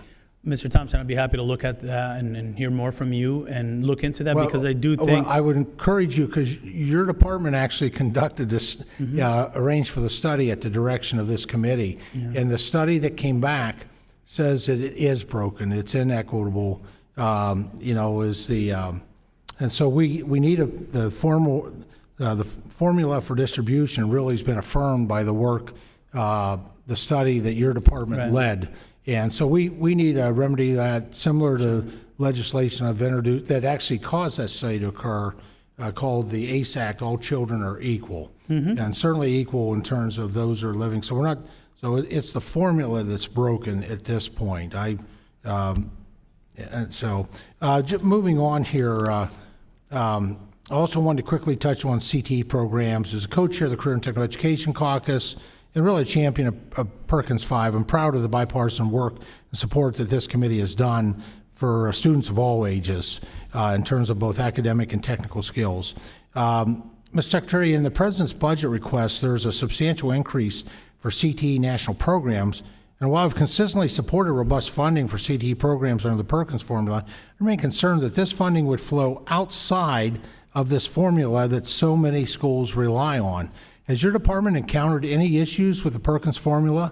And if not, why are you seeking to allocate additional funds outside of it, outside of the Perkins formula? Sure, thank you for that. And I just want to follow up on the previous question about rural education. We do take that seriously. We have a new director of rural engagement. We created a rural action team, and I'd be happy to share more information with you. That'd be great. With regard to the Perkins program, that is the foundation of the work that we're going to be doing.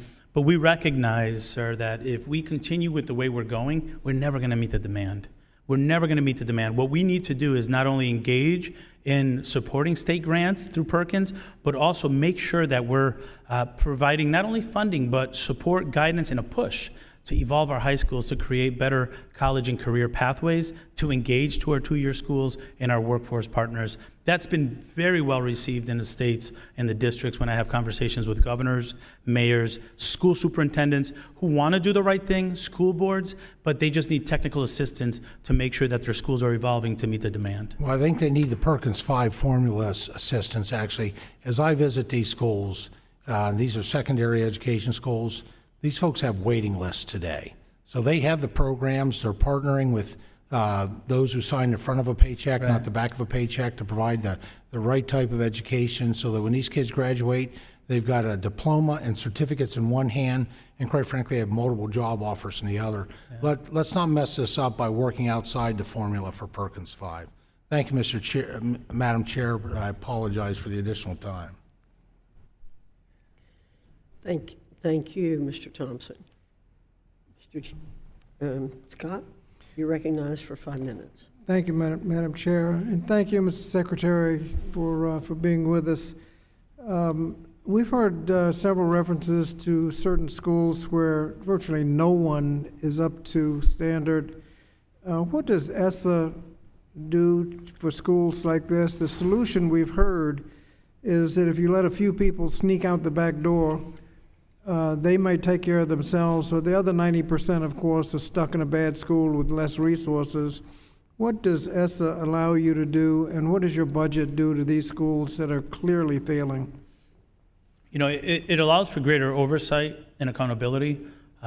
It allows for us to engage more directly with these districts, with these states, and where possible, direct where funds are going to be used, or partner with them to build capacity to meet the needs of the students. As you said, the answer is not to give students a lottery ticket to somewhere else. It's to make sure that all schools are performing at high levels.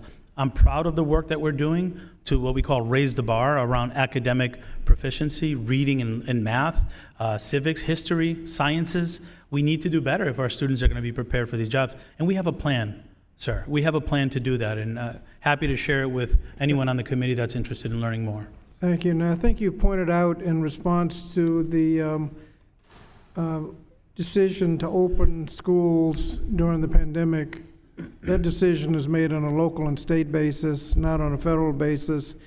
But the federal government did provide money to make that happen.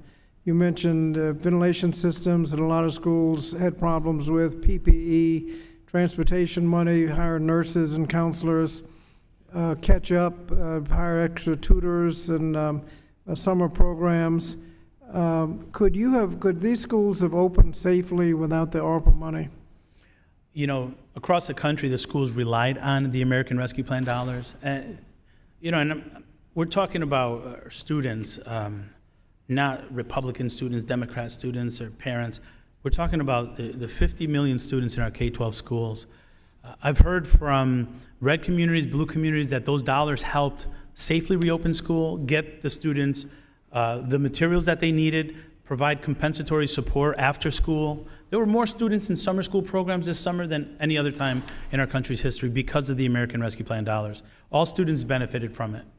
Thank you. We've heard about the cost of debt cancellation, student debt cancellation, and what it costs each taxpayer. We didn't hear the calculation for how much it costs each taxpayer for the Trump tax cut, which was actually bigger, and 80% of the benefits went to the top 1% in corporations. We haven't heard that calculation, but we have dealt with you have dealt with the public service loan forgiveness program under the Trump administration. Virtually no one earned their discharge when they thought, because the program was so messed up. How many people have benefited from the public service loan forgiveness under your administration? Thank you. Well, when we came into our positions, we were told, fix this broken system, and part of that was the public service loan forgiveness, intended for teachers, for nurses, for police officers, for veterans, all those people that we were calling essential 3 years ago today. Well, from 2017 to 2021, when that program was in effect, 7,000 Americans benefited from it. Okay, we worked to fix that. From 2021 till today, over 600,000 people have taken advantage of it. Over $42 billion in approved debt relief have been provided to teachers, to people who choose public service. So I would say it's working, and it's helping keep people in those professions that we need. Well, we need to make sure the loan services are doing their job to inform people of the appropriate program they need to be in. I'm not satisfied that they're doing what they need to be doing. Are you aware of the Loan Act that increases Pell Grants, makes public service loan forgiveness more generous, and reduces interest rate? If not, if you could have your staff review it and get back to us, we'd appreciate it. Will do.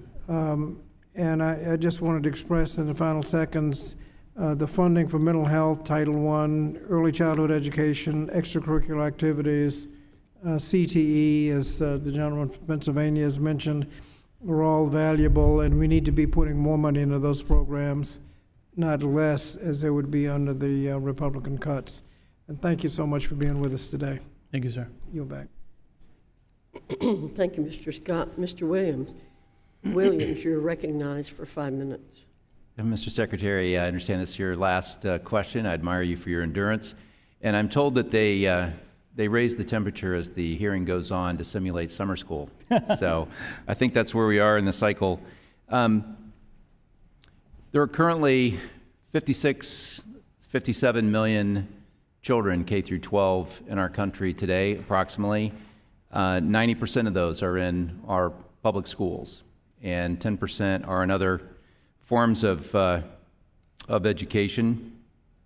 But over the last several years, sir, we've seen, as has been well documented and noted, a shocking decline in children's ability to read at grade level, to perform math at grade level. This is particularly concerning in my district, where we have some of the poorest schools in our nation. And as has noted by my colleagues and others, I am certain that the parents in these school districts, in the poorest of our school districts, love their children and have hope for their children every bit as much as elsewhere. And so I have two fundamental questions, sir. I come out of a military service early in my career, and it was a very unforgiving environment of accountability for leadership.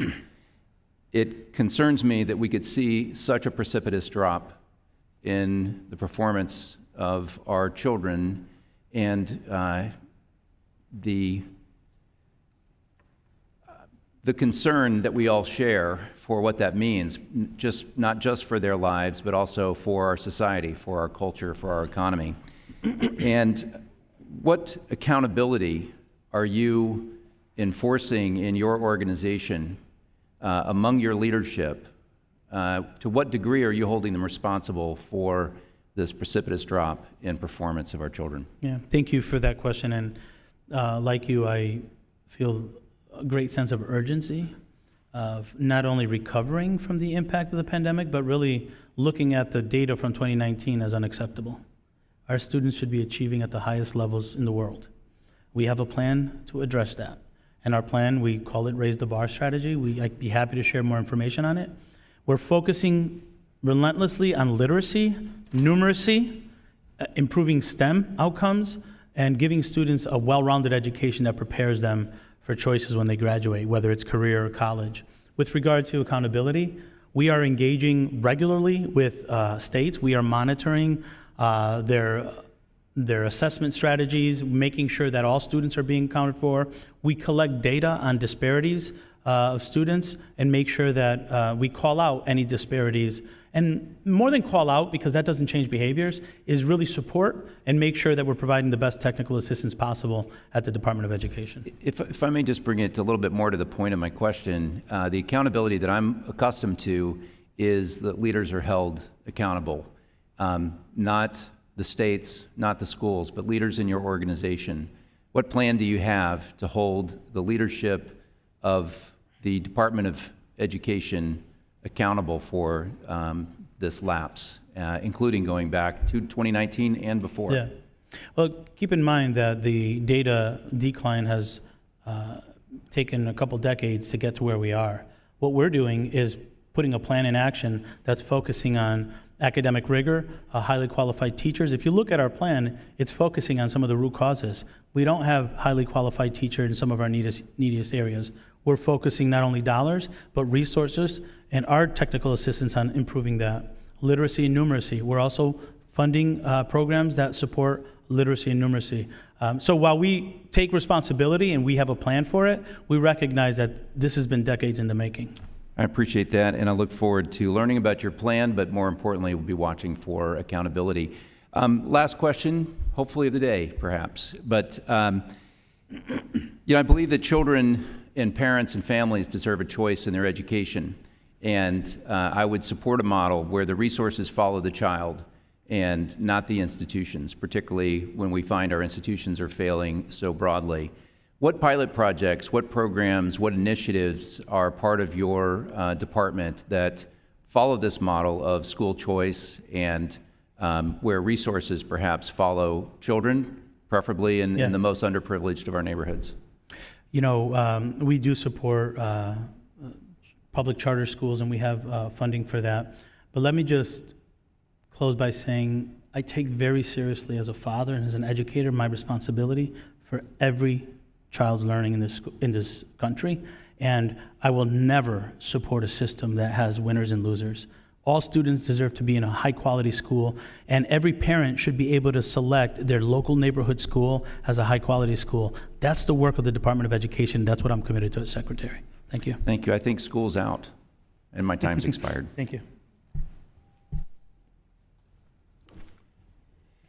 Thank you very much. I believe that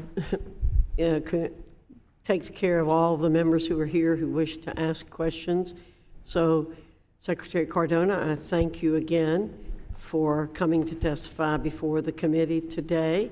I thank you again for your patience as we went to vote. And without objection, there being no further business, the committee stands adjourned. Thank you, Chairman.